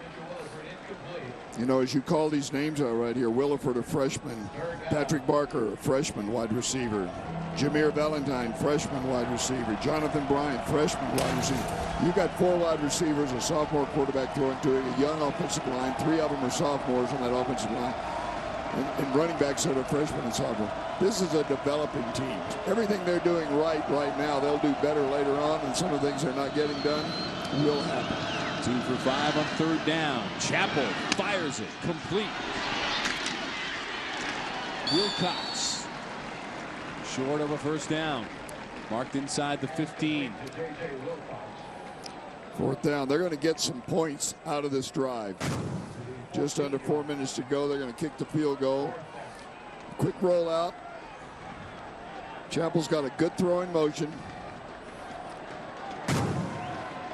Ball spotted on the 21. It'd be a 31-yard field goal. Adrian Mora. He is 12 for 14 in field goals on the season. And he pumps this one through. So Adrian Mora connects from 31 yards away, and Georgia Southern comes away with 3 points thanks to the sophomore from Dalton, Georgia, who has now made 8 field goals in a row for Georgia Southern. You know, some people might ask, why would you kick a field goal right there? You're still down 18 points. That's 3 scores. There's a lot of time left. You want to get something on that board. You want to keep cutting into that lead. Remember, their only other score came on a defensive fumble recovery and run for a touchdown. So 28-10 now after the 31-yard field goal. Lee Chappell, we talked about his completions this season. He has broken the school record thanks to his effort today. Chappell 11 of 18. And with those 11 completions, he's up to 165 for the season, which breaks the record set by Antonio Hinton last year of 156. So Chappell not afraid to throw it around. He's got 92 yards and 1 interception. That interception his 10th of the season. Not a particularly, noted to be a running quarterback. He's 6'1", 200 pounds, got good size. Good strong arm, though, and we saw on that drive, he's got great touch. He put the ball up beautifully for a big play in that drive. That Carolina Ford scoring drive, 11 plays, 68 yards, 3 minutes, 54 seconds. Picked up at the goal line by Hillary. Remember, on the kickoff, that is a free football. So Hillary picked it up. I think he's a little frustrated with himself, Sam, as he slams the football down at the end of the play. Well, he did the right thing. That ball looked like for all the world it was going out of bounds, and it just took the, it's not round. It's going to bounce funny sometimes, and he stayed in bounds. Not only did it stay in bounds, but it backed up and didn't go in the end zone. Had it gone in the end zone, it would have been brought out to the 20-yard line. So App State will start at the 14-yard line with a 28-10 lead. 3 minutes, 22 seconds to go in the second quarter. Armani Edwards in the game, 16 of 21 through the air, 216 yards and a couple of touchdown passes. Baker, first down. Ball comes out. Ball came out. It appeared that Georgia Southern had the first crack at it, and they have the football. Markeith Wiley, number 90, appeared to fall on it as they unravel the pile, but the indication has been made. The football is back to Georgia Southern, and there is an Eagle player down at the 30-yard line. Baker is going to lose the ball. Now the official is coming up immediately and saying, yep, there he is, does not have possession as he's going down. He's still trying to grab it, but he doesn't have possession. It is a free ball, and that's the break that Georgia Southern's been waiting on. They drive down, they get 3 points. Now they got 3 minutes, 13 seconds left with great field position. Markeith Wiley, a 6 foot, 272-pound senior. That is Hudson Presume who is down. For Wiley, that is his 3rd fumble recovery of the season. But Hudson Presume, 5'9", 170-pound sophomore from Bradenton, Florida, came into the game with 26 tackles. He is being attended to by the training and medical staff for Georgia Southern. You know, Tom, what we've seen a lot of in the Southern Conference this year is these teams may get a little bit lopsided during the course of the ball game. You know, they're calling for a little extra help here. Lopsided during the course of the ball game, but the coaching is strong enough that they don't let their players concede the game, and they keep chipping away and coming back to it. And it looks like, Sam, Presume, not only did he make the hit to dislodge the football and then fallen on by Markeith Wiley, but he is still down on the turf here at Kid Brewer Stadium. And I'm sure they're taking every possible precaution. You know, he's not moving. I don't know if he moved after he was down, but he is certainly not moving now. So we'll take a timeout and come back to Boone, North Carolina.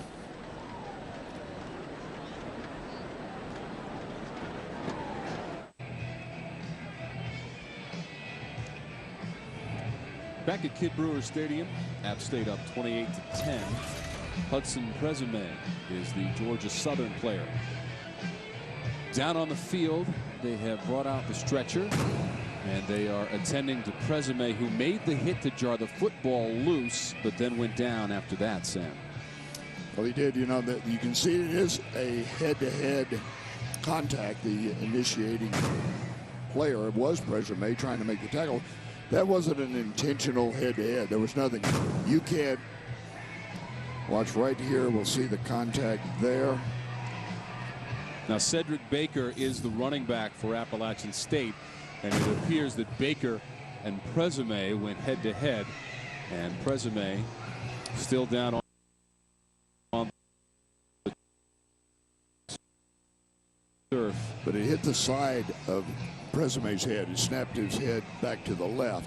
And if it knocks you out, here's what happens. You can't, as a player, you can't tell them if you can feel your fingers or your toes or whatever, because you're out cold. And so they have to treat that as if the worst possible thing could be wrong and make sure that you cover for that. And hopefully it's something much less. But when you can't communicate with the player, and I haven't seen him move at all, Tom, I don't believe he has. They'll be very careful, moving very carefully, and make the diagnosis.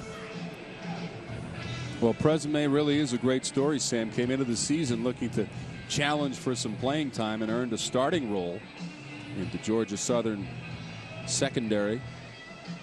Made a great play there to knock the football loose and get the ball back to Chris Hatcher and Georgia Southern. Unfortunately, he has been injured on the play. He went to Bradenton, or Southeast High School down in Bradenton, Florida, near where I lived before I got fired down there. Yeah, with the Buccaneers, but was a standout player for them, obviously, and came up here, sat out last year, got his academics squared away to be eligible to play, worked hard at that, and has been a big part of this ball club. Just a sophomore, he's part of that youth movement at Georgia Southern.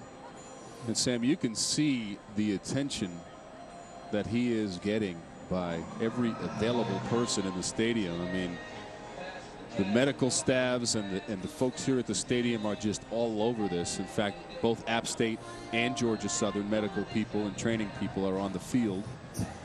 And the medical professionals have it well in hand at this point as they attend to Hudson Presume and his teammates gathering on their sideline.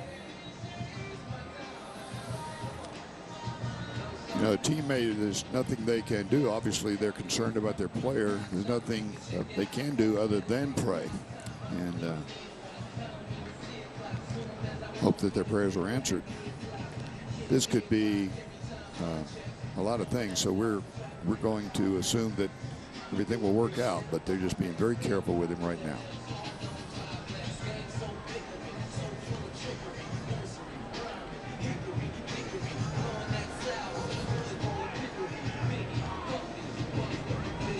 You notice not only do the players for your teammates conducting a prayer, but on the Appalachian State sideline, look at that. Their opponent is down, and they're praying for him as well. That is an opponent across the field, Sam, but you're all part of the same Southern Conference family. And all college football players, the student athletes from both teams, with their thoughts for Hudson Presume. That's a reflection of the coaching staff, too, on both sides, that the players knew exactly how to respond. We'll take a break and come right back to Boone, North Carolina.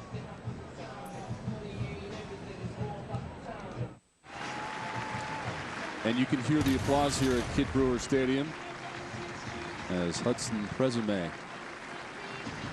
is being attended to by the medical people from both teams and the stadium.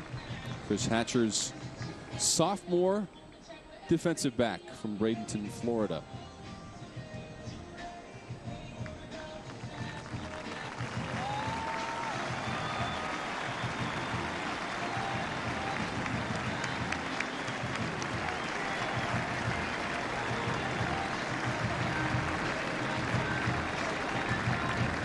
Presume in the very capable hands of the medical staff here at the stadium. Injured on the most recent play where he jarred the football loose with his tackle, Sam, but unfortunately went helmet to helmet with the ball carrier. And so we return to action here at Kid Brewer Stadium. It is first down for Georgia Southern. Little play action by Chappell. Whips it to the near side. It's complete. That's Wilcox again, number 19. Quick little fake to the right side. Got a flag down there holding against Georgia Southern. So this play will be coming back after the hold and the catch by Wilcox. Lee Chappell wanted to throw that ball down the Offense, field. number 88. They took that away, but gave him the short throw. First down. Holding will nullify it. First and 20. Tyler Sumner on the hold. Chris Hatcher wearing out that sideline, pacing back and forth for the third-year coach for the Georgia Southern Eagles. Hatcher, an accomplished player himself. All-American quarterback in '93 and '94 at Valdosta State, and the player of the year in 1994. This is Wilcox again. Looked like the very same play almost, Sam, as they fired to Wilcox, and McDuffie makes the tackle. Almost the same play, only the lead receiver was a blocker from the get-go.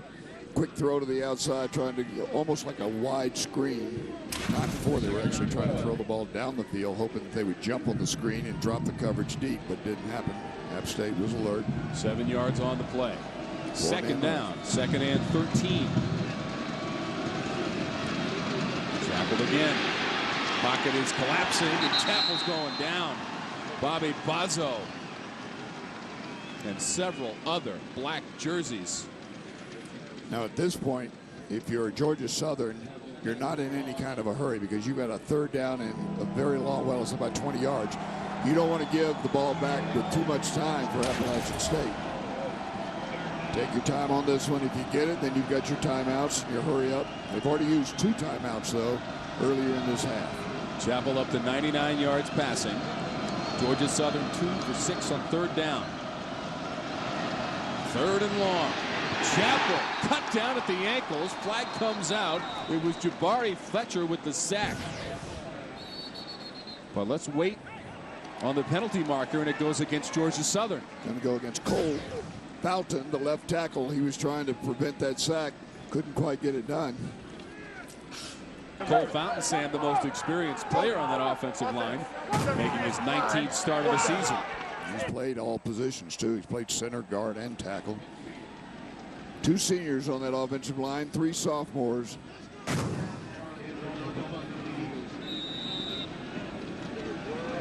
So Edwards will punt. They'll let this clock run down as long as they can. Travaris Cadet is the deep man. Cadet, fair catch at the 21. Made the signal late, but made the catch.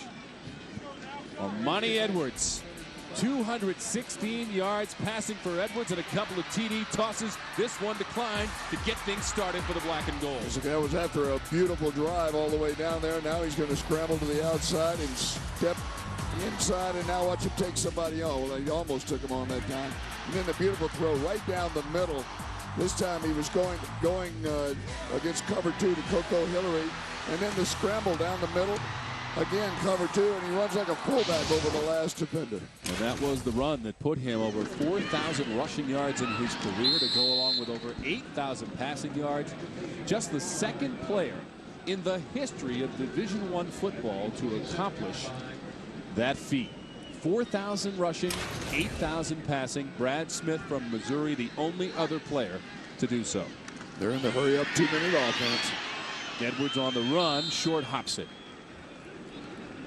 Dion DeBose applying the pressure and the heat defensively on Armani Edwards. There's a big difference between a no-huddle offense and the 2-minute offense. 2-minute, obviously, you're trying to get as many plays in as you can with 2 minutes or so left in the half of the ball game, and everybody's working at a fast tempo. Usually it's a one-word call. They just yell out a word, and everybody has memorized their assignment. 3rd and 5. Hillary, first down. Up to the 37 for Coco Hillary. Darius Eubanks, the tackler for Georgia Southern. 10 yards on the play, and the chains are going to move for App State. Georgia Southern in a prevent defense, the one that the fans cannot understand. Why do you do that to yourself? But all you're doing is protecting against the big, quick strike. App State on the move as the clock continues to tick. Now 40 seconds to go in the second quarter. That's Hillary again. And Hillary slow to get up after the tackle by K.R. Snipes. Quick timeout by App State. So Coco Hillary now. And you can see someone from the Georgia Southern side immediately getting out there to help Hillary, who now has 6 catches for 94 yards. Matt Klein has 9 catches for 96 yards. Each of them has a TD. Here's a look, Sam. He gets hit right on the catch. Sometimes that is one of those you don't know whether how bad or you're hurt. K.R. Snipes makes the hit. It's a solid hit, so it just kind of takes your breath away. You don't know what hurts, but you know something isn't right. Well, the breath is back for number 6. He popped right up and ran to the sideline. Actually didn't even make it to the sideline. Still on the field there with that group of his teammates. Now he'll walk off. He's got to wait out one play. That's smart just to take him out and make sure there's not a bruised rib or something that he doesn't. He's got just as many yards in this game, Sam, as he had against Wofford a week ago. 6 catches for 96 yards. Here's the blitz. Edwards fires, complete, quick. 45 out of bounds. Forced out by LaRon Scott. Quick gave it a look to go back inside to see if he could break it for the distance, and when he couldn't do it, he got out of bounds. Smart. Watch him. He's going to burst. There's the look. Now watch him look back inside. Nope, not going to get there. I'll just run out of bounds. LaRon Scott right there. Good coverage in the open field. 12 yards and a first down. 34 seconds to go in the second quarter. 28-10. App State with the lead over Georgia Southern. Edwards gets away from the pressure. Flag comes out. Edwards out of bounds inside the 45, but a flag is out. Tavares Williams forced him out. Holding call against App State is a preliminary. The difference between Armani Edwards and almost any other quarterback, including Lee Chappell, is how he can escape. Offense. When he is 63. apparently trapped, he's quicker and faster than almost anybody that can be coming at him. Watch right back over here. Here comes the pressure. He's getting pushed. Right tackle's going to be called for holding. Right there, you see him grab. But Armani Edwards is just uses his imagination. Daniel Kilgore's the defender or the offensive lineman that was called for holding that time. Edwards with those improvisational skills on display. The passing skills on display here to Quick over the middle, inside the 25, taken down by LaRon Scott. The weapons, Sam, are endless for this App State team. They call it quick timeout. I thought they might go to the line and just clock it. You know, go to the line and just snap the ball, save that timeout. But because the clock would stop on the first down. But beautiful pass right down the middle. The other thing that's happening at the other end of that throw is these wide receivers are very quick as well. Not just Ryan Quick, but they're very quick coming out of their breaks. And the receivers are making a nice little gain after the catch for him. Sam Armani is a senior, multi-talented, but where does he go from here in his football career, do you think? I think it's a mistake if a team doesn't look at him at quarterback to be in there and be one of those unusual quarterbacks that you don't see every Sunday. You know, Michael Vick was that way. He was a guy that could run the ball, he could throw the ball well. I think Armani is not as big as Michael Vick. That'll be a concern. But Randall L., for example, out of Indiana, is a player that is in his style that was moved from the quarterback position. I think this guy, though, can play quarterback. Edwards now 21 of 27, 282 yards passing. Now the play clock. Flag comes down. Is at 0, Sam, with 18 seconds to go. They call it delay a game, but App State is arguing that 1, 2, 3, 4, 5, 6, 7. Nope, they got 11 guys. It's 11 against 11. Folks, you couldn't see it, but Sam was counting on his fingers up here in the broadcast. Resetting the 25-second clock, please. They were arguing, I think, that they thought Georgia Southern had 12 men on the field. They couldn't decide who the middle linebacker was. They always point out the middle linebacker because that's the guy the line will block. The back will block the other backer. Edwards on first down. Over the middle, that's Quick in stride, and he's spun down inside the 10 by LaRon Scott. Clock will stop. They can just clock it if they want to. They call timeout. That's their last one, I believe. Yes, it is, Sam. With 11 seconds to go, it is first and goal after the pass play to Quick. They've got time. There's the play over the middle. Now the clock is going to stop as soon as the whistle blows right here. Boy, he almost. How about those hands, Sam? Pretty good. And once again, he's catching with his hands. He doesn't let the ball get into his body. Sometimes when the ball gets into your body, it'll hit the protection of your chest with your shoulder pads, and it will trampoline right out of your chest.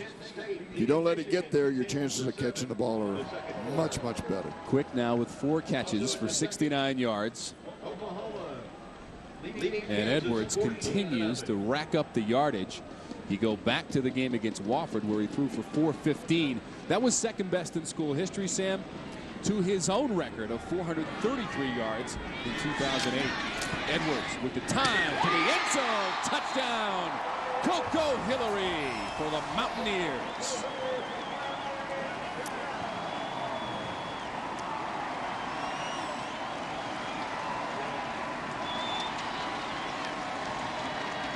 Tom, that's why I said I think Amani Edwards could be a quarterback in the NFL. He's got a pure passing arm.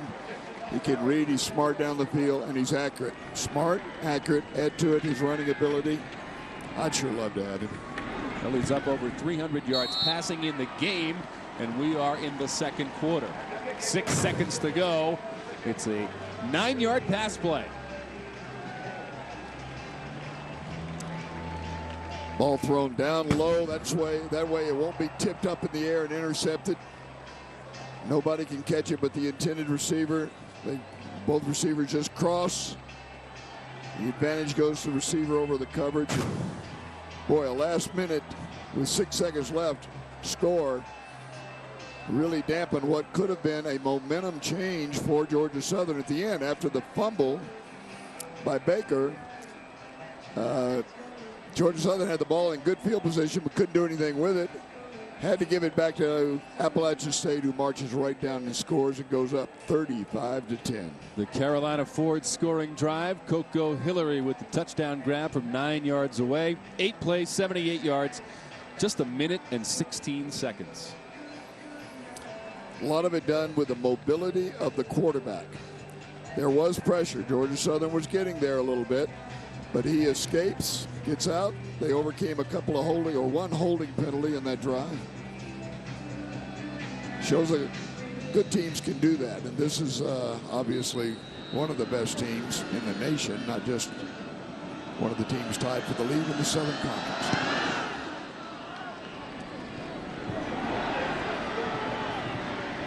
This is Robinson. Up to the 25 for Robinson. So that is the end of the first half. 391 yards of total offense for Jerry Moore and the Appalachian State Mountaineers as they go into the locker room, leading Georgia Southern 35-10. 2 rushing touchdowns from Devin Moore, 3 touchdown passes from Armani Edwards. And Armani Edwards is one of those guys that makes a good play out of a not so good call. Sometimes, you know, the defense just calls the right defense against the cover or against the play that you called. Armani Edwards makes something happen anyway. And head coach Jerry Moore joining us. And coach, have you seen a better first half out of your club this season? Wow, 35 points to get it started here. We've played well, Sam, this first half. We've had a good week of work, and it's paid off for the first half. Coach, how much time, I just watched with precision how you moved in that 2-minute drill right there. How much time do y'all spend during the week just on the 2-minute hurry up? Well, our whole offense is kind of that most of the time anyway, so it comes pretty, not easy, but it's something that it just comes for us. Yeah, well, having that quarterback as mobile as he is. Coach, tell us about Armani's effort in the first half. What did you see from the sideline? Well, he had a rough week. He was a little bit sore all week, and I think his timing has been good. He's had some open receivers. That makes it pretty. You know, your quarterback yourself, when those guys get that open, you can have a nice day. Coach, your defense has had a little bit of trouble. You told us they weren't at the level they needed to be. Are they getting closer after the first 30 minutes? Oh yeah. They're running to the ball. I'm happy for them. I'm pleased with the way they're playing. I think that sparks our whole football team. Coach Moore, thanks so much and best of luck in the second half. Thank you, Sam. The head coach of the Mountaineers, Jerry Moore, goes into the locker room with the lead, 35-10. The Choice Hotels halftime report coming up next on SoCon Saturday on Sports South.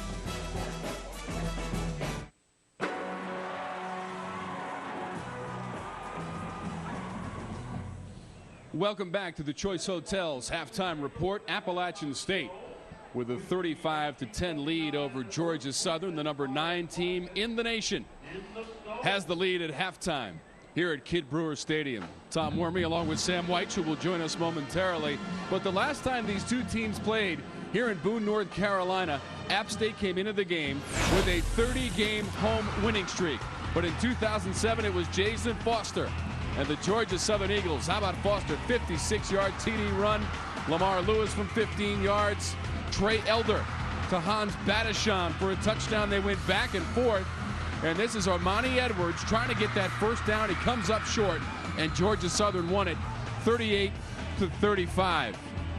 And in fact, Appalachian State has won 15 straight Southern Conference games. And Sam White, the last time they lost a Southern Conference game, that was right here at Kidd Brewer Stadium against Georgia Southern. So, with that in mind, I think that App State came out today and remembered that 2007 situation when that home winning streak was broken. 30 games in a row, Georgia Southern won it then, but App State, Sam, has made a statement in the first 30 minutes of this ball game. Well, they did, and they made a statement after it looked like Georgia Southern was going to crawl back into this ball game with a fumble recovery. Baker fumbled the ball with about 3.5 minutes to go. Georgia Southern has it on the 35-yard line, but they couldn't do anything with it. Gave the ball back with just about a minute plus to go, and Appalachian State knew what to do with it. They got it in the end zone. Almost 400 total yards of offense for Appalachian State in the first half. Let's take a look around the Southern Conference. Look at the Saturday scoreboard. And Appalachian State and Georgia Southern at halftime. Elon. Now this is a team undefeated in conference play. Their only loss of the season, the Wake Forest, Sam, and they lead 45-10 against Chattanooga, one of the surprises of this year. Furman and the Citadel, and that one is a final. The Citadel comes up with the win at home. Wofford and Western are in the second quarter. Well, this just shows exactly where the Southern Conference is. Every team, every week, has a chance to beat a team with a better record. The Citadel and Furman. Furman was going into that one highly favored to win that ball game and didn't get it done. Elon, number 1. Appalachian State, both undefeated. Georgia Southern with only 1 loss in the Southern Conference. This, of course, does not include the finish for today, however it comes out. Furman, Chattanooga, Sanford on down the line. But we've got some top teams, number 7 and number 8 team in the nation, and 1-2 in the Southern Conference. Here is the schedule for next week. Appalachian State and Furman will get it started. Now, the Citadel defeated Furman. Appalachian State had to go to overtime to beat the Citadel. So you can see the parity within the conference. You've got Sanford at the Citadel, Elon against Wofford, and Western Carolina against Chattanooga all next week. I'd like to be doing one of those games, but we've got to go trick-or-treat with you, right? We'll get the candy on Halloween. Devin Moore had a couple of touchdown runs in the first half, and App State has the big 35-10 lead on the Choice Hotels halftime report.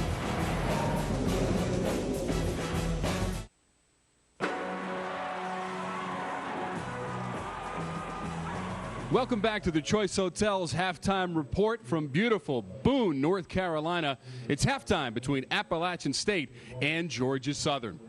And we like to congratulate this week's SoCon Student Athlete of the Week. It is Sarah Skirmerhorn of Elon.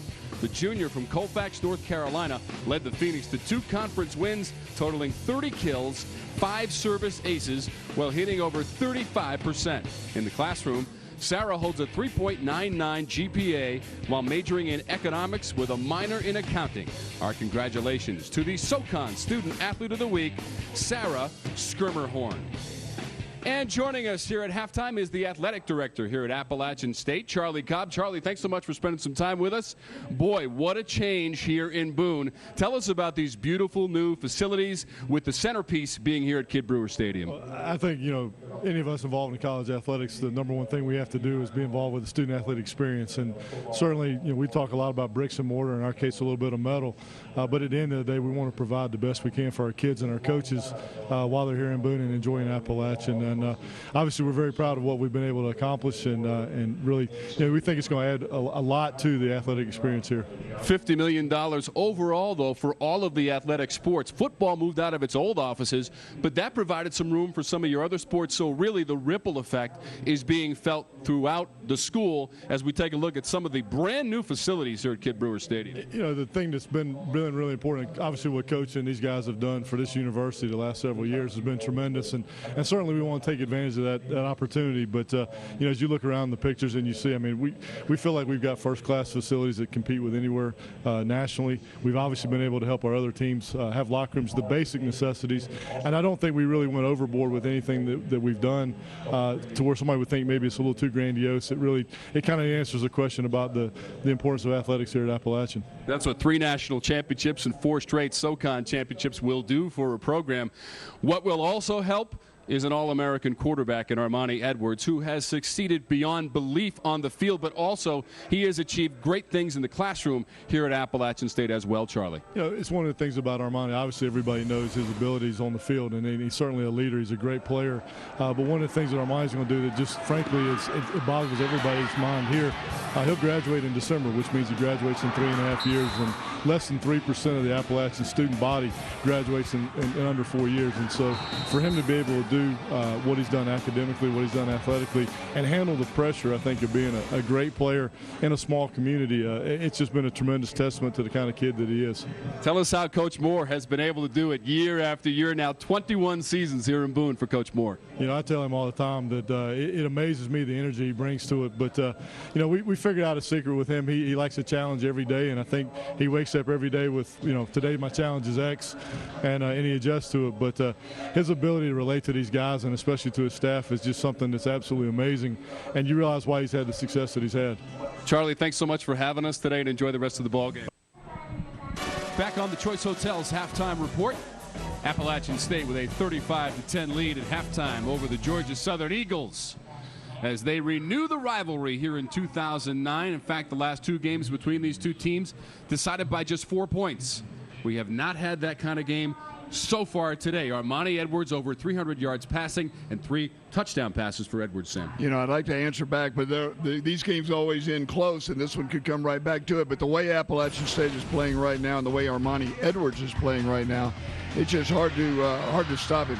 A quick throw this time out to Klein. It's down the sideline. Good blocking down the field. Red cover 2 on this one. This is Coco Hillary right down the middle of the field. Beautiful play. And then against cover 2 again, Armani Edwards just keeps the ball and runs it. Didn't get a touchdown, but got the big gain. And you can see he's got a lot of enthusiasm too. Final throw right before the end of the half. Another touchdown. That one could nail you down pretty hard, except I think Georgia Southern's got plenty of fight left in them. One other note about Armani Edwards. With that rush you saw in that highlight package, he went over 4,000 rushing yards for his career. Combine that with over 8,000 yards. Just the second player in Division I football to do that. Another thing we talked about was the defense for Appalachian State, and Jerry Moore was very critical of his defense this week. They have listened to their Hall of Fame coach. As Mark LaCree intercepting one early. The run off the side, you see entire gang tackling down the left side here. Here's the scramble. Jacques Roman making the big hit on the quarterback, Lee Chappell. And then as Chappell tries to get out of there, just has to throw one away. He was under pressure almost the entire first half. Sacked that time, but I'll tell you, this is a kid that's just not getting the room to throw that Armani Edwards is. Here are the first half stats, Sam, and they are presented by Capturion. The big stat right here is 304 yards in the first half passing the ball. Armani Edwards was 23 for 26 and 3 touchdowns throwing the ball. The 3 yards that was lost by Georgia Southern on the ground shows how strong the defense was for App State. Okay, Sam, the Choice Hotels halftime report will continue right after this. App State with the 35-10 halftime lead. App State with the halftime lead as we are joined by the head coach of the Georgia Southern Eagles, Chris Hatcher. And Coach, thanks so much for taking some time with us. Can you share with us a little bit of the theme that maybe you tried to relay to your players to get that energy level up here for the second half? Well, first of all, we got to come out and play harder. I thought we played a little timid and a little scared in the first half, and you can't do that against a great Appalachian State football team. I was concerned about that all week, coming into a hostile environment like this with so many players that have never witnessed this type of environment. We got to go out and not be scared to make mistakes, play our type of football in the second half, and one play at a time. There's no one play that'll get us 25 points, so we need to come out here, try to make something positive happen early in the third quarter, and hopefully we can get on a roll here in the second half. If not, it's going to be a long day for Georgia Southern. Chris, with so many young players, are they learning right now? Can you look them in the eye right now and see that they're learning something from this experience? Well, I think we settled down a little bit. I know early in the game, boy, we were wide-eyed and wasn't playing fast. We were playing slow, and of course, with Armani Edwards and the great talent that App State has, it's very difficult to defend them by playing scared. And I think we did that a little bit. Hopefully this second half will come out and attack a little bit more. Thanks for talking to us, Coach. Thank Good luck you. Second Yes, half. sir. Thank you. Chris Hatcher, Sam, is actually a pretty young coach himself, just 36 years old from Macon, Georgia. And in 2004, the Coach of the Year, leading Valdosta State to a Division II national championship, 35 straight regular season wins at Valdosta, undefeated in the regular season in 2001 and 2002, but he's got a real big challenge on his hands today. You know what I like about him? He came out here, grabbed that headset, put it on, told us the truth. He didn't try to alibi, try to make an excuse. The guy's got to do better, period. But, you know, anytime you've got young players, you don't know exactly at that point in their career how they're going to respond to a tough situation like this. They're playing an outstanding football team, one of the best teams in the nation. And they've got to come up here on the road and play them well Let's see how they do the second half. Appalachian State ranked 9th in the country. This is Hillary from the 6. Hillary across the 30 with some room. Up to the 35 and still fighting. Lunging to the 38 for Coco Hillary.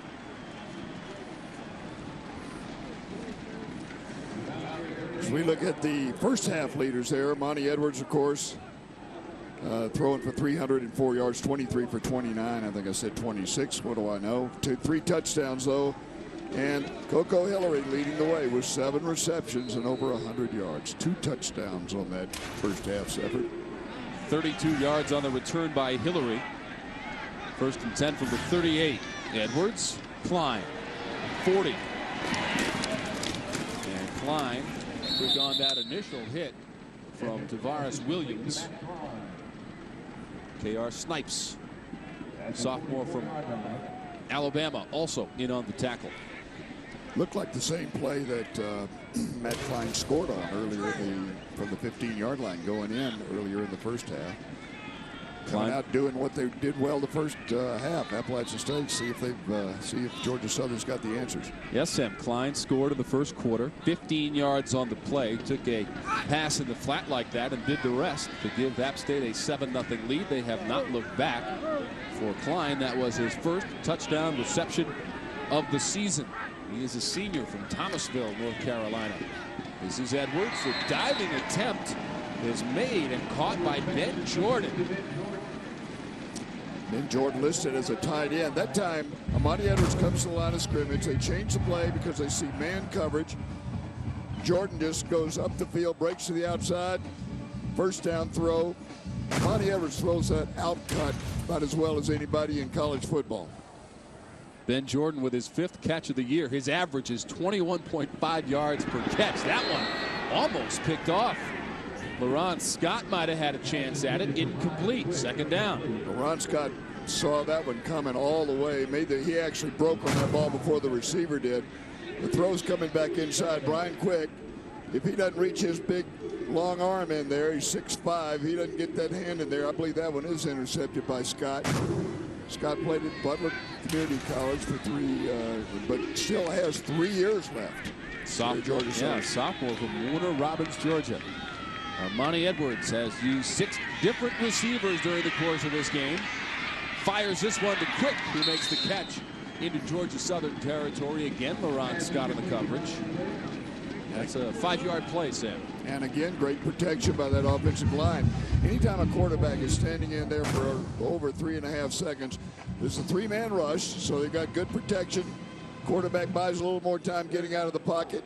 Never takes his eyes off the downfield receivers, completes a pass. And how about that athletic ability, Sam? At the very end, he did that little hop and jump just to free himself up a little bit and throw it to Quick and make the connection on the pass play. I worked with him a little bit with that right before the game, and I'm glad he was able to get it in. What an unbelievable talent. I'll tell you what, there's going to be... That's against Appalachian State. Yeah, they stopped the play before it began. There he goes, both feet up. And completion. The interesting part of that is, at the very end of it, is still a tight spiral and it's dead on target. What a play. You know, Coach Moore said, and this is a direct quote from Coach Moore, is that Armani Edwards just started talking to him this season. And he just started to notice Edwards starting to smile. Well, he was studying all the time. He was graduating 3.5 years. He is so quiet and reserved. And look at this pass, almost connecting with his receiver, Brian Quick. But he's just such a quiet and reserved guy. And you've always heard how players let their playing and their abilities do the talking. Well, he's a perfect example of that, except this one just a little too strong for Quick. Just a little bit. It was an out-and-up move, and anytime you're coming out of a hard move, you're never moving as fast as if you were running out, running hard all the way up the field. And that's when those balls are overthrown like that. It's a tough one to judge because you've got to let it go as he's coming out of the break, and you don't know whether he'll come out clean or not. Martin to punt. Williford to receive the punt at his 11. Ball comes out and he falls on it again. So that's happened a couple times to Georgia Southern, but they have the football. Long way to go for the Eagles, trailing in this one with 12.5 minutes remaining in the third quarter. SoCon Saturday on Sports South is brought to you by Blimpie, America's Sub Shop, and by Toyota. Nothing compares to a Toyota. Toyota, moving forward. Black Saturday on Appalachian State's campus here in Boone, North Carolina. Some thunder sticks to go along with it, and all the thunder and offense thus far has been provided by Appalachian State with that 35-10 lead. Here is Georgia Southern. And the rushing attack for Georgia Southern almost non-existent today as Adam Urbano gets the carry there. It's an important series. You know, I make this speech every week, but the first series on offense, first series on defense of the second half can many times decide whether you're going to be able to come back. Georgia Southern's defense did a job. They prevented the score. Now the offense has their turn. Lee Chappell, 99 yards in the first half, 132 yards passing, and a TD a week ago in the win against Chattanooga. He felt the pressure there. Incomplete pass. Jabari Fletcher bearing down on number 14 Lee Chappell, one of the quad captains for the Georgia Southern team. Jabari Fletcher from Atlanta, Georgia on the play, Sam. Coming from this side over here, you see him coming up the top, just enough to throw the, or to move the arm. He was going up against Brendavius Mann, the left tackle for Georgia Southern. He's been having trouble with Fletcher all afternoon. Georgia Southern 2 for 7 on third down. This is 3rd and 9. The straight drop, deep fire, has a man, wide open, incomplete. Jameer Valentine couldn't haul it in. Jameer Valentine. Now, let's remind everybody, all 4 wide receivers are freshmen. They are what are called true freshmen, as opposed to those lion suckers. They're true freshmen. That means that a year ago, these guys would be waking up after a Friday night high school football game, and here they are playing at the Rock on Black Saturday, on SoCon Saturday against Appalachian State. So I guess we got to cut them a little slack, but those kind of catches right there need to be made. Unfortunately for Georgia Southern, the second time a long pass play from Chappell has fallen incomplete. Cadet. Fair catch by Cadet at the 42. The Mountaineer offense is coming back on the field when we come back to Boone. SoCon Saturday is presented all season long by Blimpie, America's Sub Shop. And you get a look at the facade of this impressive 7-story athletic building. Part of the $50 million athletic upgrade. Right up the middle. Rod Chisholm. And down close to the 20. First time we've called number 4's name in the game, and he goes for 36 yards on the carry, Sam. Just a quick hitter right up the middle. Chisholm is through there, and then after that it's downfield blocking, trying to find it because the Georgia Southern defense closes on him, but he gets almost to the 20-yard line. Here's Chisholm again. And he runs down to the 10-yard line. Chisholm, 5'9", 190. The freshman from Charlotte, North Carolina, and Independence High School, which is the same high school where DJ Smith went to school on the defensive side of the football. Red zone success. Will it continue? Moore looking for the pylon. Did he get it? That may be called a fumble on the 1-yard line that goes out of bounds and be a touchback. Nope, they gave it the touchdown. He said he broke the plane before he fumbled the ball, before he let go of it. 11 yards on the run by Moore, who lunged for the pylon, lost the football, but broke the plane before losing control of that ball. Watch the move that Moore makes as he goes to the right to freeze. We'll get a look at it here in a minute after the extra point. But he goes to the right and just absolutely freezes the defense as he breaks to the outside to score. Vitaris with the extra point. A drive that took 36 seconds. 2 big runs from Chisholm and Devin Moore going to the house for the 3rd time, Sam. The 3rd time in the game for Devin Moore. Devin Moore on that App State sideline. Another touchdown for number 20.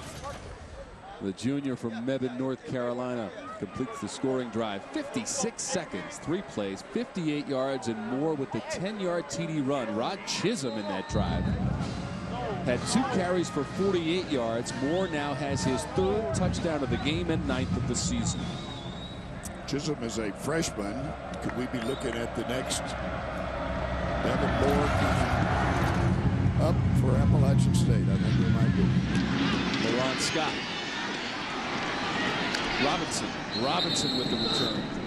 And he's across the 30, up close to the 35. Devin Moore scores the touchdown after Chisholm got him down there. Look at that move right there. Just absolutely froze the defense. 2 or 3 players just in their tracks. And he reaches across. And as soon as that ball breaks the plane, it is a touchdown. I mean, instantaneously. So at that moment, it's very close, though, right there. That one was a little risky. It slipped out of his hand, but touchdown nonetheless. Fisher was right on top of it and made the call. Chappell. Complete to the 42, 7-yard pickup to Patrick Barker, freshman from Ponte Vedra, Florida. That is Lee Chappell. Barker, there you see him on the screen, is the #1 wide receiver prospect in his state of Florida.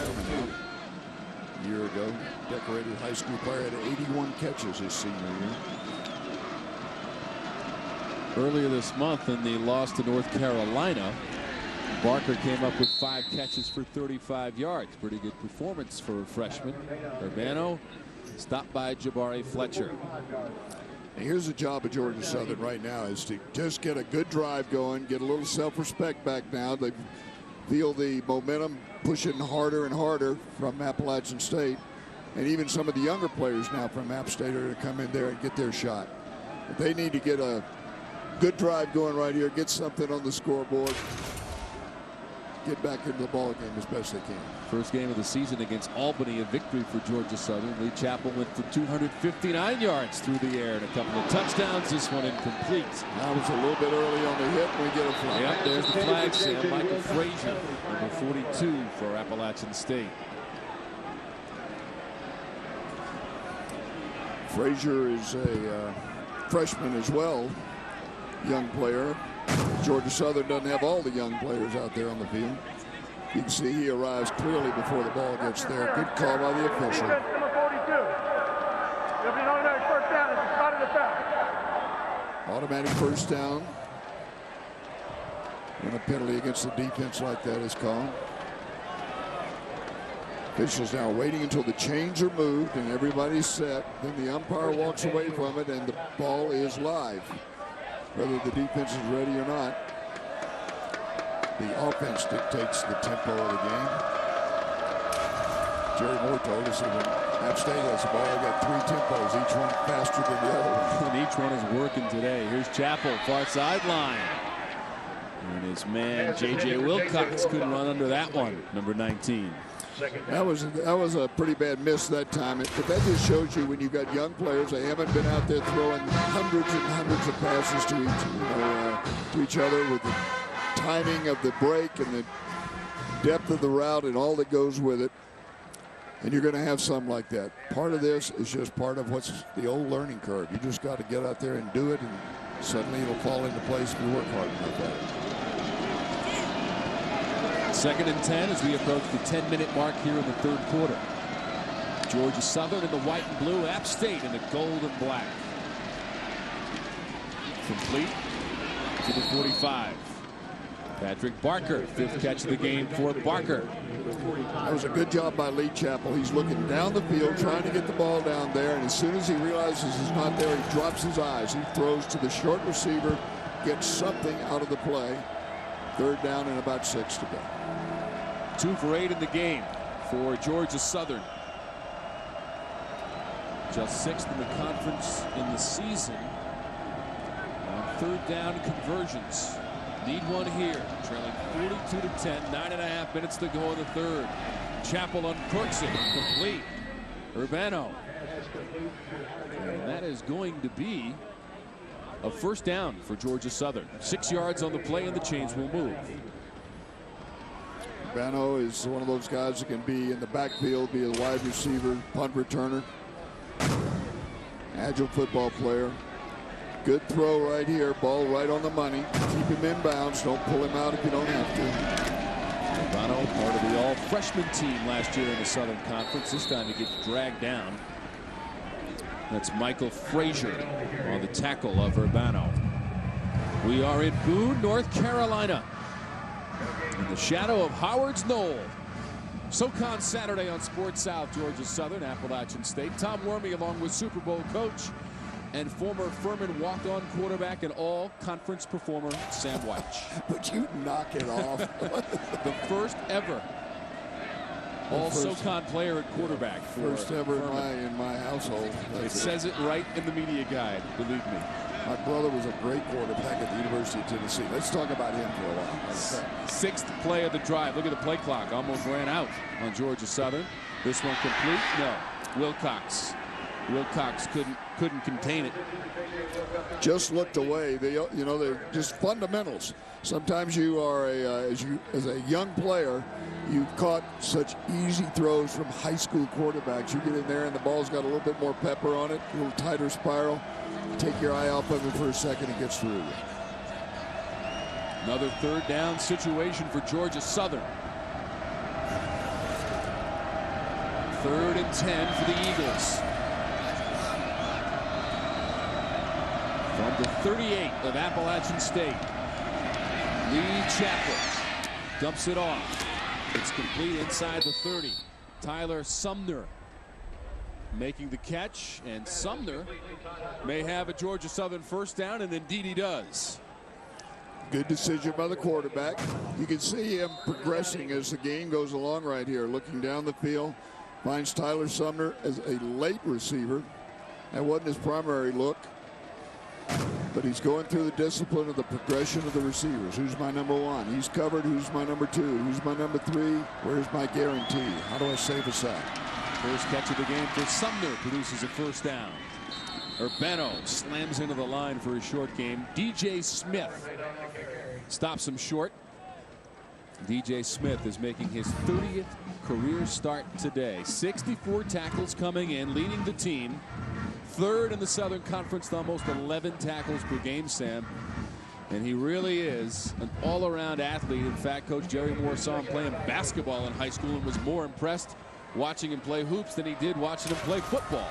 Well, I'll tell you what, DJ and his teammates here held Georgia Southern to -3 yards rushing in the first half, and they really haven't gotten started on the ground in the second half. Over the middle, incomplete. Intended for Mitchell Williford, number 81.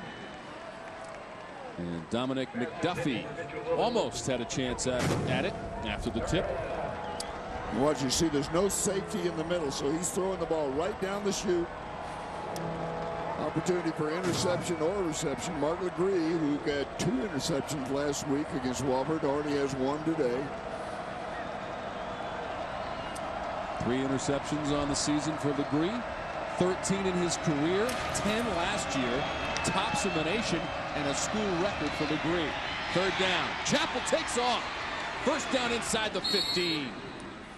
They had the blitz coming. App State did, coming off the outside. Chappell turned it right back straight up the middle and got away with it for a big first down. This is the best drive they've had.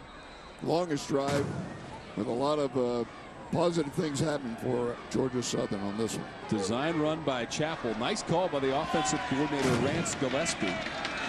And this drive now, 12th play of the drive, is chewed up over 4 minutes on the clock. This one is complete. Patrick Barker again.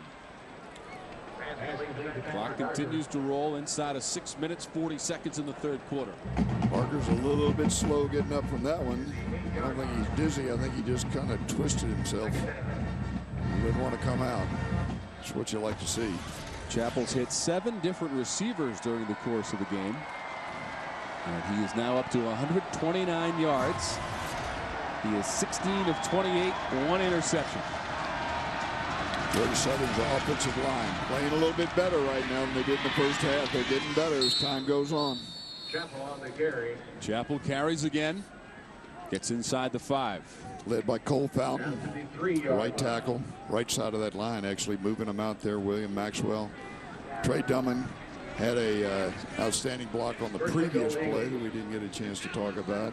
Jared Flowers and Brendavius Mann make up that offensive unit on the line for Georgia Southern. First and goal for Georgia Southern. The top red zone offense in the conference.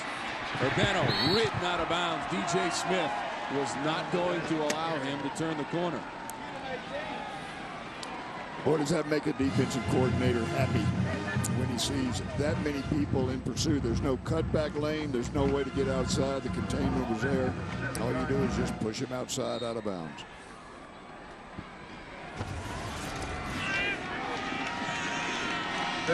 Georgia Southern with the field goal. They are 88% in the red zone. 9 touchdowns. They are now 16 of 18 in the red zone. With that earlier field goal from Mora. Chapel with a quick drop to the end zone. And a flag came out, Sam. Intended for Williford, who wanted the flag and got it.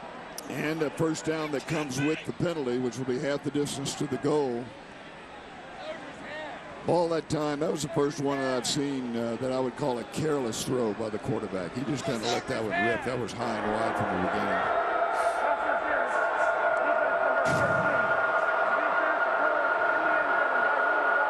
Never had a chance on that. The argument there that Coach Moore would like to make from the sideline. He's about 2 yards out onto the field. Mark Legree on the coverage on that one. That there was no way Legree or the receiver could have caught that ball. Therefore, no interference, but it was called first down. There's some boos for the crowd here at Kid Brewer Stadium. Georgia Southern threatening. First and goal from the 2. Urbano to the goal line and in. Touchdown Eagles with 5:14 to go in the third. Just enough good solid blocking up front for the short yardage gain. You had 2 people on the right side right here. Fountain and Maxwell along with Tyler Sumner. Tight end, just good surge. And of course, good power running by the running back. Terrible! Shows me that they haven't conceded this thing yet, even though the score now is 42-16. They're going for 2. Dano with his 6th rushing touchdown of the season. Chapel gonna fling it to the end zone. Incomplete.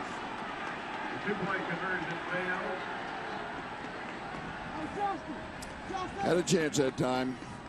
Adam Urbano was wide open underneath with a shorter throw. Quarterback Chapel didn't see him. Coach going to come over and talk to him about it, look for it, but you can see Urbano there in the lower part of your screen on that replay. Pops wide open in the end zone. But you know what? We're up here where we can see real good with nobody rushing us. I want to keep it that way too, Sam. Yeah, this is a safe spot up here. Down there, you're liable to get popped if you don't look and don't get rid of it quick. Well, Chris Hatcher was a quarterback in his playing days at Valdosta State on the Carolina Ford. Scoring drive, it goes 15 plays, 66 yards, 5 minutes and 47 seconds. Urbano, 2-yard touchdown run. The 6th of the season and 13th of his career.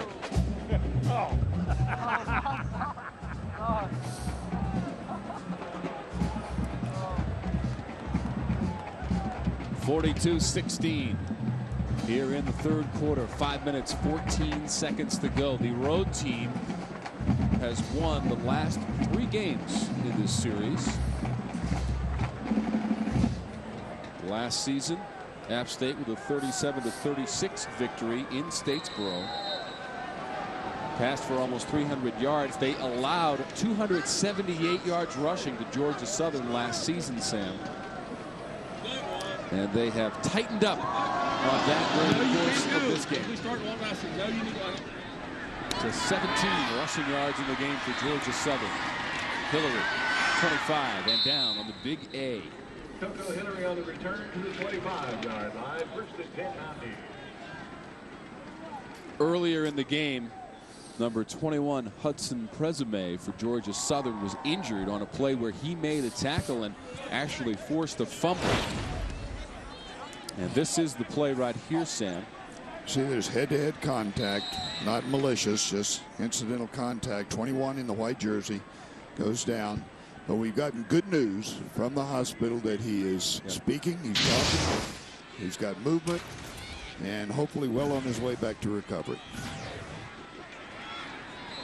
So conscious and speaking for Presume, who was down on the turf for a considerable amount of time. The medical staff for both teams and the stadium taking all the precautions, and good news there that he is conscious and speaking on the way to the hospital. So back to the action here. 4 minutes, 42 seconds to go. And the new quarterback, Travaris Cadet for Appalachian State. Here he goes. Tripped up near midfield. Sophomore from Miami, Florida, almost broke it. Travaris Cadet. Does he remind you of anybody else we've been looking at all afternoon? 28 yards on that play, Sam. Well, it's the same style of offense, and he's got the same style of play. Obviously, Armani Edwards has a lot more experience, and he's electric himself. But this kid right here looks like he's got a bright future as well. He could be the next in that quarterback lineage here at Appalachian State. Richie Williams, part of that first championship in 05, and Armani Edwards picking up right there. And there goes Cadet again, right on cue for number 7, down to the 25, officially at the 26-yard line. Actually, part of that run was the ball handling. He made a good enough fake that a lot of the pursuit chased. Look at a lot of the pursuit right here, still moving this way as he goes off to the left side offensively. Good speed up the field and running north and south. He doesn't mess around once he gets in the open field. Travaris Cadet almost led this team to a come-from-behind win against Eastern Carolina to start the season. Went 7 of 9 passing for 55 yards in that game. Has a couple of rushing touchdowns to his credit this season. One of those coming in that East Carolina game. That was a read play right there. He's actually reading one of the defensive linemen. If he closes, he either keeps the ball or gives it, depending on what the play calls for. That time, the defense for Georgia Southern was all over it. They closed the gap immediately after the handoff. Appalachian State, 9 times the champion of the Southern Conference, 4 in a row. That is Chisholm, and a flag came out late. Eubanks in on the tackle for Georgia Southern, but there was a flag at the end of the run by Chisholm. Well, it looked like he was beyond the line of scrimmage, and it was a forward lateral, which makes it a forward pass beyond the line, if that's the call. That's a hold against Appalachian State. Holding. Offense. Penalty is forced from the spot Well, of it the could have been foul. anything, right? He called it. Give it every possibility. Sam, I mentioned those 4 championships in a row for Appalachian State. Georgia Southern holds the conference record with 6 straight conference titles from 97 to 2002. As we get another look at the hold against the Mountaineers. See it right there, number 76, right in the corner of your screen. Just enough to get caught. You're on the open field, you can't reach out very well and get away with it. 1972, the first year in the Southern Conference for Appalachian State. This one is complete. B.J. Frazier. A couple of moves after the catch. Gets him down to the 21. 513 yards of total offense for the Mountaineers today. Oh, my goodness. Sound like Shirley Temple. Hey, listen, did you notice something else that was familiar in that last pass that reminded you of Armani Edwards? Did you notice which arm he was using to throw the football? He's a lefty. There's the other left-hander. Cadet, incomplete, looking for Chisholm. And Cadet took a shot at the end of the play there, Sam. Well, you know, you're not going to throw pass after pass and not get hit occasionally. The NFL is really bending over backwards to protect their quarterbacks, mainly because they're the big draw and the big money guys. But in college, you're going to get a hit every now and then, especially if you're running that option. You're not protected when you're a potential runner. 38-yard field goal attempt. Jason Viteris, the reigning special teams player of the week in the Southern Conference, after going 3 for 4 on field goals against Wofford last week. Well, they just about swept everything. The offensive player was Armani Edwards. Mark Legree was the defensive player for Appalachian State.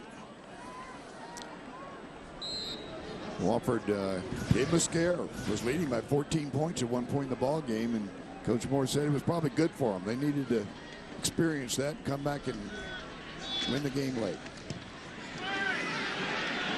43 yards. Good. Jason Viteris. 12 for 16 now on the season for Viteris. We get a peek at our game summary, which is brought to you by Toyota, and there should be a lot of black and gold on the game summary, Sam Weitz.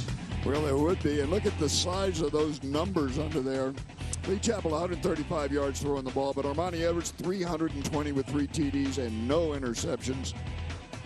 Hayden with the fumble recovery. Derek picked that ball up, ran it in from 38 yards out. And, of course, Coco Hillary, who is all over the field, not only returning kickoffs, but catching the ball. 2 touchdown passes today for 104 yards. So add the yardage that Armani Edwards has produced today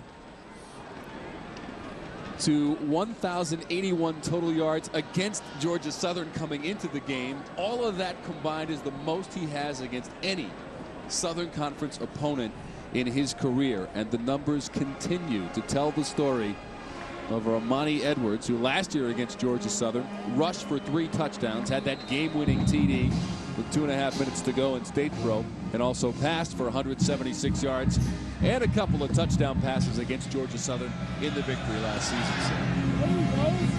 He's a great player, getting a well-deserved rest at the end of this one. Scott, 22, 24, maybe to the 25.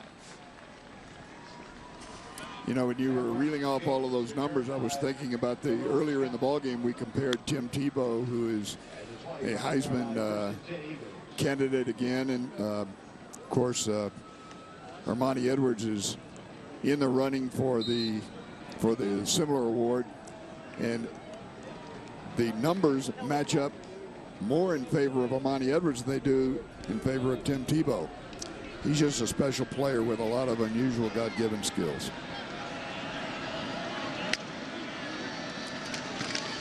Chapel. Great catch by Wilcox. Flag comes flying. In fact, 2 are out in the secondary for App State.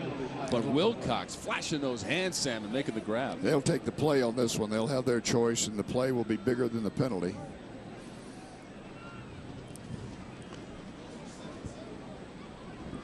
Both coaches still in there, still coaching. Doesn't matter what the score is.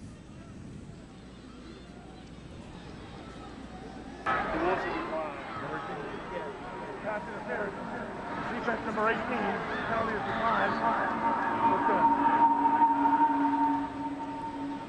First down. That moves the ball up to the 42-yard line for Georgia Southern. Inside of 2 minutes to go in the third quarter, trailing 45-16 to Appalachian State. Urbano close to midfield. Solid gain on first down. Armani Edwards out of the game today with 320 yards passing as we match him up with a former Heisman Trophy winner, Sam. 28-5 for Tim Tebow, 36-6, about to be 37-6 for Armani Edwards. And of course, the Walter Payton Award is the award that Armani Edwards is in line for, and I think it'd be hard to believe anybody's outdoing him around the country. Williford making the catch for 4 yards. Armani Edwards, Sam, also came into the game 17 times, rushing for over 100 yards in a game. Didn't get that much today. Armani got 39, but that was good enough to put him over 4,000 rushing yards for his career. Well, we got a lot of football left in the season, though, for him to improve on that record. Third and short. Urbano, first down. Georgia Southern down to the 45. You know, a little bit of a wildcat kind of a look. Lee Chappell, the quarterback, moved out of the backfield like a wide receiver. Of course, you got to go out there and cover him, so it helps. And the ball is snapped directly to Adam Urbano off the right side. You know, a quarterback, all he is a messenger anyway. If you're a running play, he takes the ball from the center and hands it to the guy who's going to run and do the work. And he gets out of the way. Final seconds here in the third quarter. Chappell from the shotgun. Pressured. Sacked. Fletcher. And a flag. There is a flag. Jabari Fletcher, second sack of the game.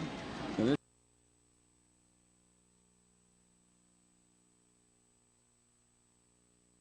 initial indications are holding against Georgia.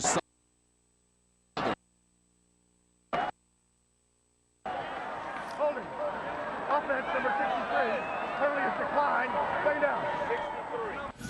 That's Brendavius Mann, and he has really had a hard time with Jabari Fletcher. You can see it right here. There's the hold. He tries to grab him. Well, that quarterback is saying, so if you're going to hold him all the way. Don't let him get back here and throw me down. Pull him down. Jabari Fletcher, Bobby Bozzo, Malcolm Bennett, Lanston Tanier, Tony Robertson, Anthony Williams, Demry Brewer, the front line for Appalachian State. Getting it done. Offense as well. Georgia Southern not so lucky. Devin Moore, 3 touchdown rushes. The final 15 minutes from Boone are coming up with the Mountaineers out in front big. Back at what has turned into a chilly afternoon here in Boone, North Carolina. The Blimpie stats through 3 quarters from Kid Brewer Stadium, Sam. 24 to 15 in first downs. That means you're driving the ball. Look at those rushing yards, though. 13 yards for Georgia Southern. They have really been held by a strong defensive effort from Appalachian State. Appalachian State, though, have, to their credit, they haven't blinked. They're still out fighting. And another sack, Sam. Back-to-back plays. They're having all kinds of problems. The offensive line just having a tough time. They're not getting the ball to that first receiver, that quick throw, and so any delay in getting rid of that football, and App State is getting to them. Reiser with the sack here after Fletcher had a sack on the previous play. Just penetration in their straight rush. This is not a lot of games or stunts or blitzes. They're coming with 4 men, but they're coming hard.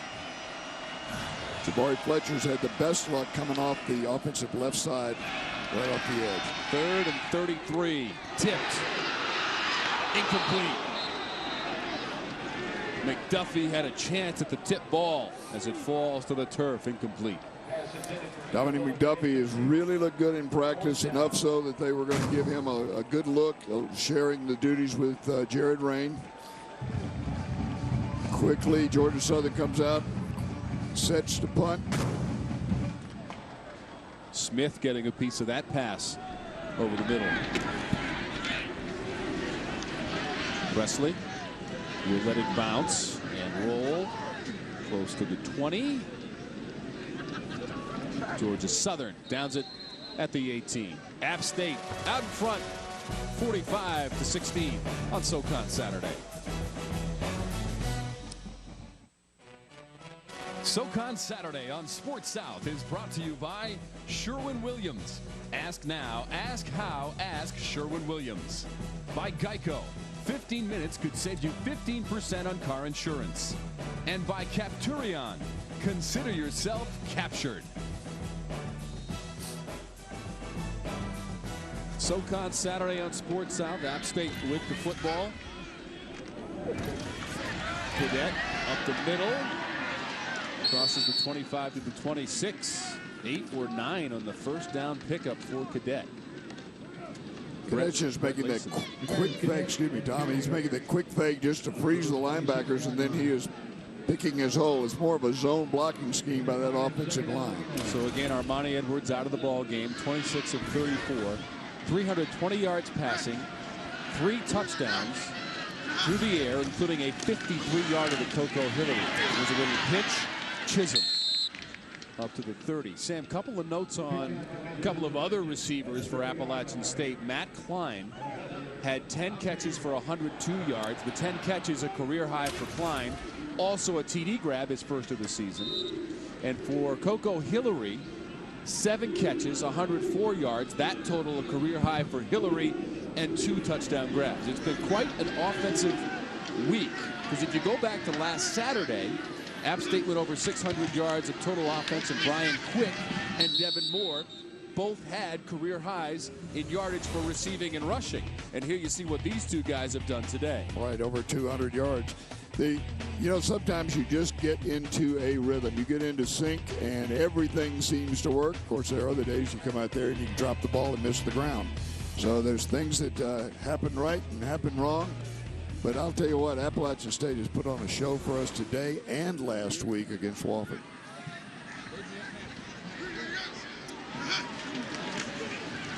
Second down for App State. Cadet forced out of bounds. Ronnie Wiggins on the play. Wiggins makes a nice play. Cadet's fast. He wouldn't let him get the edge, though. Forced him to make too sharp of a cut. Got to that sideline, just gave him a little shove and into that play. Cadet up to 55 yards already. And he just came in the latter stages of the third quarter. Notice his name is Travaris. There's a Tavares, T without the R, Washington, that also plays for App State as a wide receiver. Travaris from Miami, Florida. And there he goes. Heading back towards Dade County. Whoa. Like inside the 30. Inside the 20. Down to the 16.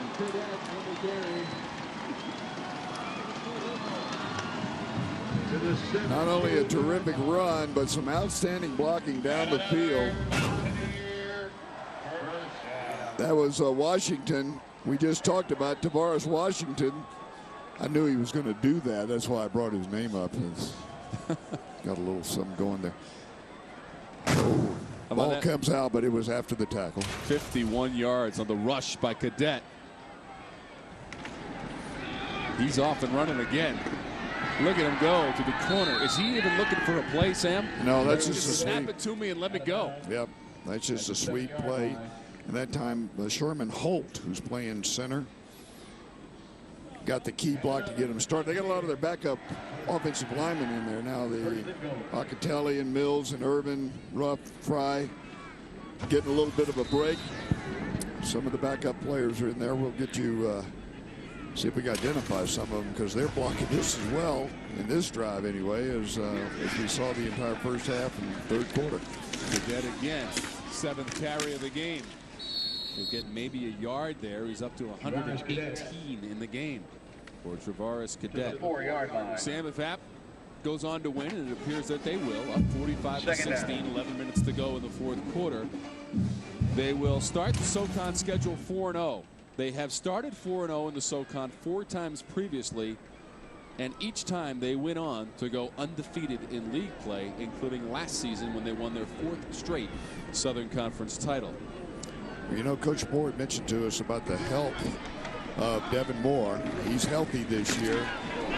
Thought he might have made a difference in their chances of being national champions a 4th time last year. So the run may be on. They certainly today look like a team that will contend for a national title. DuBose made the tackle, but you saw that Cadet already today, beyond his total for the entire season, came in with 103 rushing yards. App State now with 623 yards of total offense. That is 3 games in a row that they have gone over 600 yards of total offense. Pitch, Chisholm, no sir. Dangerous pitch that time. Tavares Williams for Georgia Southern came up to meet him. So did Eubanks, number 13 for the defense. Good defense by Georgia Southern. They pursued well. You got to cover Cadet. Coming straight down the line. Now watch the pitch. He actually turns Chisholm around to make that catch. And by the time he gets himself squared back to the line of scrimmage, they're all over. So App State will go for it on 4th down. They are 4 of 8 on the season, 5th best in the Southern Conference on 4th down. This is 4th and goal. Cadet to the end zone, intercepted. Williams coming out with it. Williams to the 20. And now Chisholm doubles back and makes the tackle along with Presley. Wow. Number one, I didn't think they would pull the old fake and throw the football. Number two, great defense and awareness by Georgia Southern, and a terrific run back. You know, he was well into that defense, into the end zone. All you got to do is sit down. You got the ball on the 20-yard line. That was a 29-yard return after the interception, and that return starts at the goal line, I assume. First interception of the season for Williams. Moves the ball back to Georgia Southern. 1st and 10 from the 29. Chappell at quarterback. And that one is incomplete. Looking for Williford. Stops the clock. 9 minutes, 6 seconds to go in the 4th quarter. And there were a couple of instances during this game where Georgia Southern could have had a big chunk of yardage, and the receivers just could not hold on. That was Urban Urbano just misjudged it. Same thing, a good one. That would have probably gone for a touchdown. They've been able to hold on to it. And the frustration of Wilcox dropping that one. Chappell. That's a great catch by Williford. Looked like a one-hander there, Sam. A one-hander for a half a yard's the problem, though, because he couldn't keep his feet when he had to come back to get it. Ball thrown behind him just enough to throw him off stride. I think about a 3rd down and 9.5.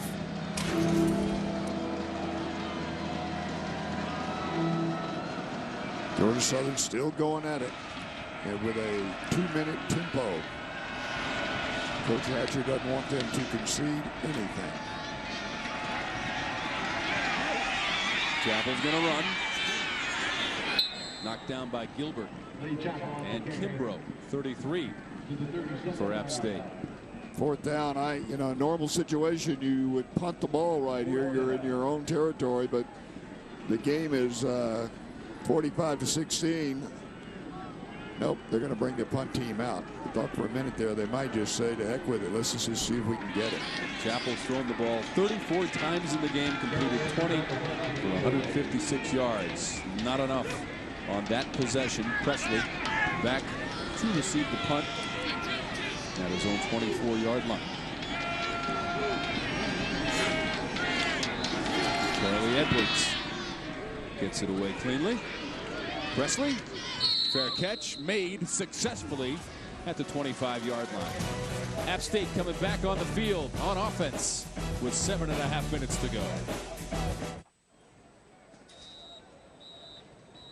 App State comfortably in front of Georgia Southern, 45-16. Here is the Porsche score update. Scores from around the Southern Conference. Elon still strong and undefeated in the Southern Conference. Furman upset by 3 points. The Citadel, they always have a battle. Western Carolina defeated by Wofford. Wofford last week got beat by this Appalachian State team. A terrific ball game. Actually had Appalachian by 14 points late in the second half. App State had given up 384 yards of rushing offense to Wofford, and the teams combined last week, Sam, for 1,184 yards of total offense. I know. I was exhausted after that. 44-34 the final, and the victory for Appalachian State. That was a fun ball game, though. That is entertaining a football game as I've seen in a long time last week. App State scoring the final 24 points of the football game to win it at Gibbs Stadium. 26,215 fans on hand to watch Appalachian State avenge that loss of 2007. Cadet hammered to the turf by Markeith Wiley after he had eluded a couple of Georgia Southern tacklers. Wiley not about to let him go. Now, Wiley has 9 on his helmet and 90 on his shirt. That is Markeith Wiley. Elon undefeated, Sam, as they continue to climb the rankings. Ranked 7th in the nation.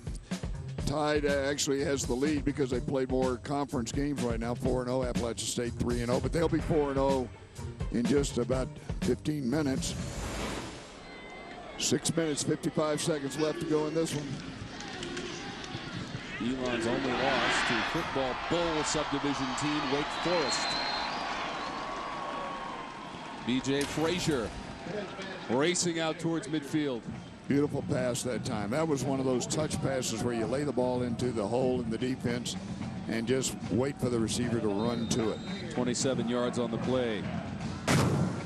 Cadet to Frazier. Watch him settle this one. Just a nice little gentle touch right over the head of the defender. Defender never saw it coming. The receiver did a good job that time of not looking too surprised that the ball was coming and getting the defensive man to react. And Sam, how beneficial for a quarterback like Cadet to be able to observe and learn from a guy like Armani Edwards over the last couple of years? You can't buy that kind of training. I mean, coaches can lecture to you and show you film and all that. You watch a person with your style and your same skills do it, you learn an awful lot from it. You know, you can bet on Cadet. He's not the politician looking I'm for so a slogan. sorry. No, I take that all back. I just forget I said that. You are, Sam. The councilman from Pickens County. Oh, yeah. Has spoken. The distinguished gentleman from Pickens County, South Carolina. There's a pitch to Chisholm. Races out of bounds. Well, that's a tough play when you've got a ball carrier with the ball in his hand and another man about 5 to 8 yards outside of him. If you close on one and you don't have pursuit coming, you're in trouble. If you close on the wrong one. Sam, just a moment to speak about the success of the Southern Conference since 2000. Your winningest teams in the football championship subdivision. App State is number 2, 75%. Furman is number 6. They've won 69% of their games. And Georgia Southern, number 8, 68% winning percentage for the Eagles. So you got number 2, number 6, and number 8 in the entire country since 2000. Well, it is year in and year out, you're going to have Southern Conference, multiple Southern Conference teams in that top 10. And in the top 20, you're going to have, you know, usually this year's actually not as populated a group as we normally have in the Southern Conference. So difficult every week, as evidenced by Furman having to go to Charleston and losing today. Furman came into the game at 3-1. In fact, Furman was 3-1. Georgia Southern was 3-1. App State undefeated. Elon undefeated. So both the Phoenix and the Mountaineers and head coach Jerry Moore will remain undefeated. In fact, here at Kid Brewer Stadium, Sam, all time, App State is 197, 61-5, and that number is going up to 198 wins all time here at Kid Brewer Stadium. And we're going to see another big play. Presley. Wow. A ball that was almost batted down, almost tackled short. Turns out to be a big play again for Appalachian State. You know, the one thing you can't really match sometimes is pure speed, and that's what Appalachian State has. 24 yards on the pickup by Presley. Down close to that 20-yard line. Spot him officially at the 21. 4 minutes, 14 seconds to remaining here in the fourth quarter. Chisholm. Head coach Jerry Moore. 21st season at Appalachian State. He will now have 183 career victories for the Mountaineers, and the numbers and the accolades go on. And the bottom line is he is just a great mentor and a great coach for these young men. Well, that's what I was going to say, is that the numbers only get him the headlines. He is a terrific human being and a person that is available to other coaches who sets examples for other coaches. And we saw Chris Hatcher and Jerry Moore talking at midfield prior to the game. They must have talked for 15 to 20 minutes or so. Yep. Well, I think that, I think the fraternity of head coaches in the Southern Conference, as we have an injury on the field, another Georgia Southern. It's Eubanks. Georgia Southern player. Yeah, Eubanks is the injured player, But I think the head coaches around the Southern Conference have a fraternity. I mean, I think they are not only friendly towards each other, but honestly and sincerely willing to help each other develop each other's programs so the conference as a group stays strong. You know, Chris Hatcher talked about App State being the blueprint and having his program aspire to be like App State. Not the first time we've heard that, Sam.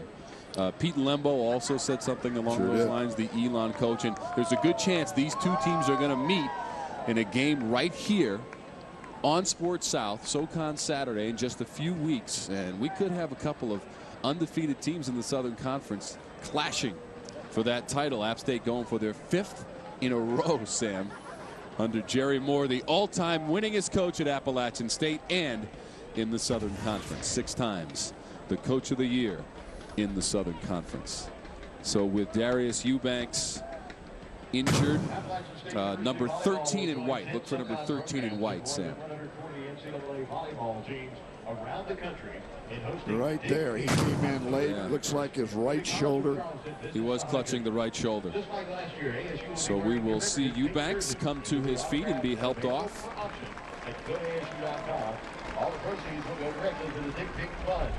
Freshman. Yep, 6 foot, 190 pounds from Harlem, Georgia. I don't know where Harlem, Georgia is. They're proud of Darius Eubanks. I can guarantee you that. Oh, I'm sure of that. Very youthful ball club. We have documented as such throughout the ball game.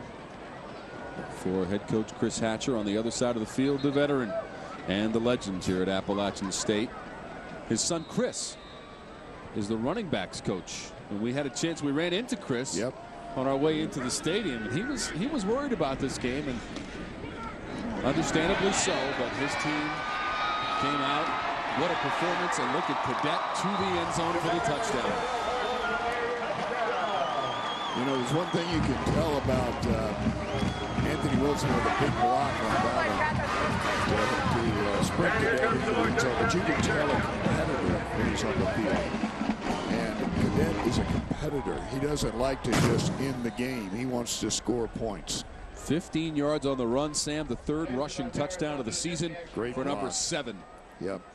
Can't do it by yourself, though. He had terrific help, as they have been doing all day long today.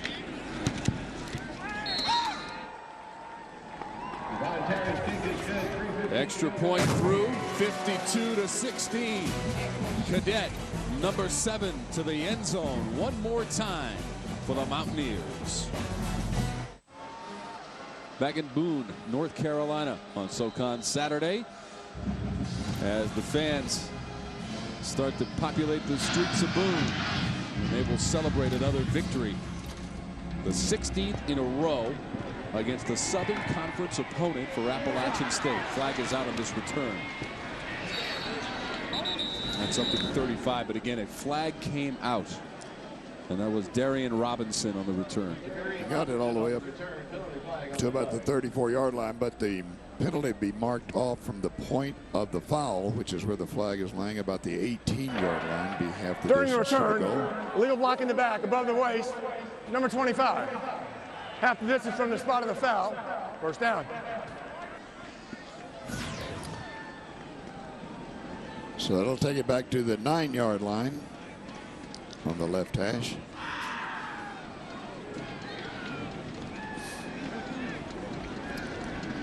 Time for our defensive play of the game, brought to you by Sherwin-Williams. And it's Derek Hyden on the fumble, recovery, and return. 38 yards for a touchdown. Sam, we had a 7-7 game at that point in the first quarter. Yep. And Georgia Southern at that point was kind of getting themselves into the ball game. Appalachian State came out hot right away, and that one got them right back into it. The defensive play of the game. Brought to you by Sherwin-Williams. Inside of 3 minutes to go here in the fourth quarter. And the new quarterback has come into the game. Russell DeMassey, redshirt freshman from Savannah, Georgia, replacing Lee Chappell. Chappell 20 of 34 in the game, 1 interception, 156 yards, no touchdowns for Chappell. DeMassey, Sam, has only thrown 1 pass this season, and it was picked off. A walk-on from Savannah, Georgia. So he'll get some valuable experience here. I don't know what he'll think of that play as far as experience is concerned, as Lanston Tanier sacks him. Tanier, great game against Wofford, 9 tackles, a season high for Tanier, who gets the sack of DeMassey here. Just good pressure. Now they've had it that way all along, and probably some of the intensity is a little bit dulled on the Georgia Southern side of the ball, but still Appalachia takes nothing away from the effort all day long by that defensive line of Appalachian State. DeMassey near his own goal line, gets it out across the 10 and diving for the 15. Jeremy Kimbrough, number 33 for Appalachian State, made the tackle in black and gold. And that's going to make it 4th down. I would assume they're going to punt. They are. They're bringing the punt team out. No rush. They just as soon get this one over with. Don't get anybody hurt now. That was Kyle Collins, number 12, who was into the game for Georgia Southern as the 3rd different quarterback. So we've got a punt from the goal line. And Presley waits on his side of the 50-yard line at the 47. They do have some unusual formations for the punt. And a terrific punter. And Edwards. Presley to the 42. Sam, give a lot of credit to that defense for Appalachian State. They had a great game. They came in. They were allowing over 26 points per game, which was 7th in the conference. They've allowed only 16 today against Georgia Southern. We get a flag on the play. Yeah, they have been almost on all cylinders here. Special teams, offense, defense. Very few mistakes. Lots of big plays and lots of key plays in the ball game. Got a wild guess at who you want to have as the player of the game here? I'll give you 3 choices. They're all Armani Edwards. So okay. we sort out this penalty situation. You want some more time to think or not? You okay? They're going to move the ball all the way back to the 44-yard line. And the penalty on the return by Presley. You know what? For a coach like Jerry Moore, a mistake like that or a penalty like that at the end of the ball game bugs him just as much as one in the first quarter. You don't want to lose your focus. Finish the game out. Cadet fumbled it out of bounds at midfield. Tavares Cadet on the carry. And our RBC Bank player of the game is Armani Edwards, the senior quarterback for Appalachian State. There's his first touchdown throw. Down the sideline to climb. Coco Hillary down the middle. Beautiful read. Not only did he throw it, he ran it. Ran hard. And he also was able to get it into the end zone on a 4th down play. So outstanding day, well deserved. 2 weeks in a row for that young man. 3 touchdown passes in the game, and again over 4,000 yards rushing for his career, thanks to his total of 61 yards rushing. And that is a first down with 37 seconds. Now the clock starts to roll. Jerry Moore wants to get into that locker room, and who can blame him after we saw the video of the facilities here at Appalachian State. Our first good look at the $50 million upgrades to all of the athletic facilities, especially here at Kid Brewer Stadium. They've got it going here, no question about it. Not just football, all the sports are enjoying the good ride. Chisholm on what will be the final play of the football game. The Mountaineers have won 16 in a row against conference opponents. They are perfect in Southern Conference play so far this season at 4-0, 52-16. Appalachian State on top of Georgia Southern. You know, right now, as we watch the end of this ball game, the part about sports that is overlooked sometimes, what we're seeing right now, the camaraderie after the game, well wishes, good luck next week. We just went at it nose to nose, and the players, coaches, staffs on both sides congratulating each other on the effort, and they get ready for another week in the Southern Conference. Yeah, they had played a couple of close games in the most recent contests at Georgia Southern last year. It was a victory by 1 point for Appalachian State. Georgia Southern winning in 2007 by 3 points here at Kid Brewer Stadium, but it's a win for App State as we come back to wrap it up from Boone right after this. So Appalachian State can celebrate a 52 28-16 victory over Georgia Southern. The final here from Kidd Brewer Stadium on SoCon Saturday. A lot of anticipation for this football game. In fact, it was 7-7 in the first quarter.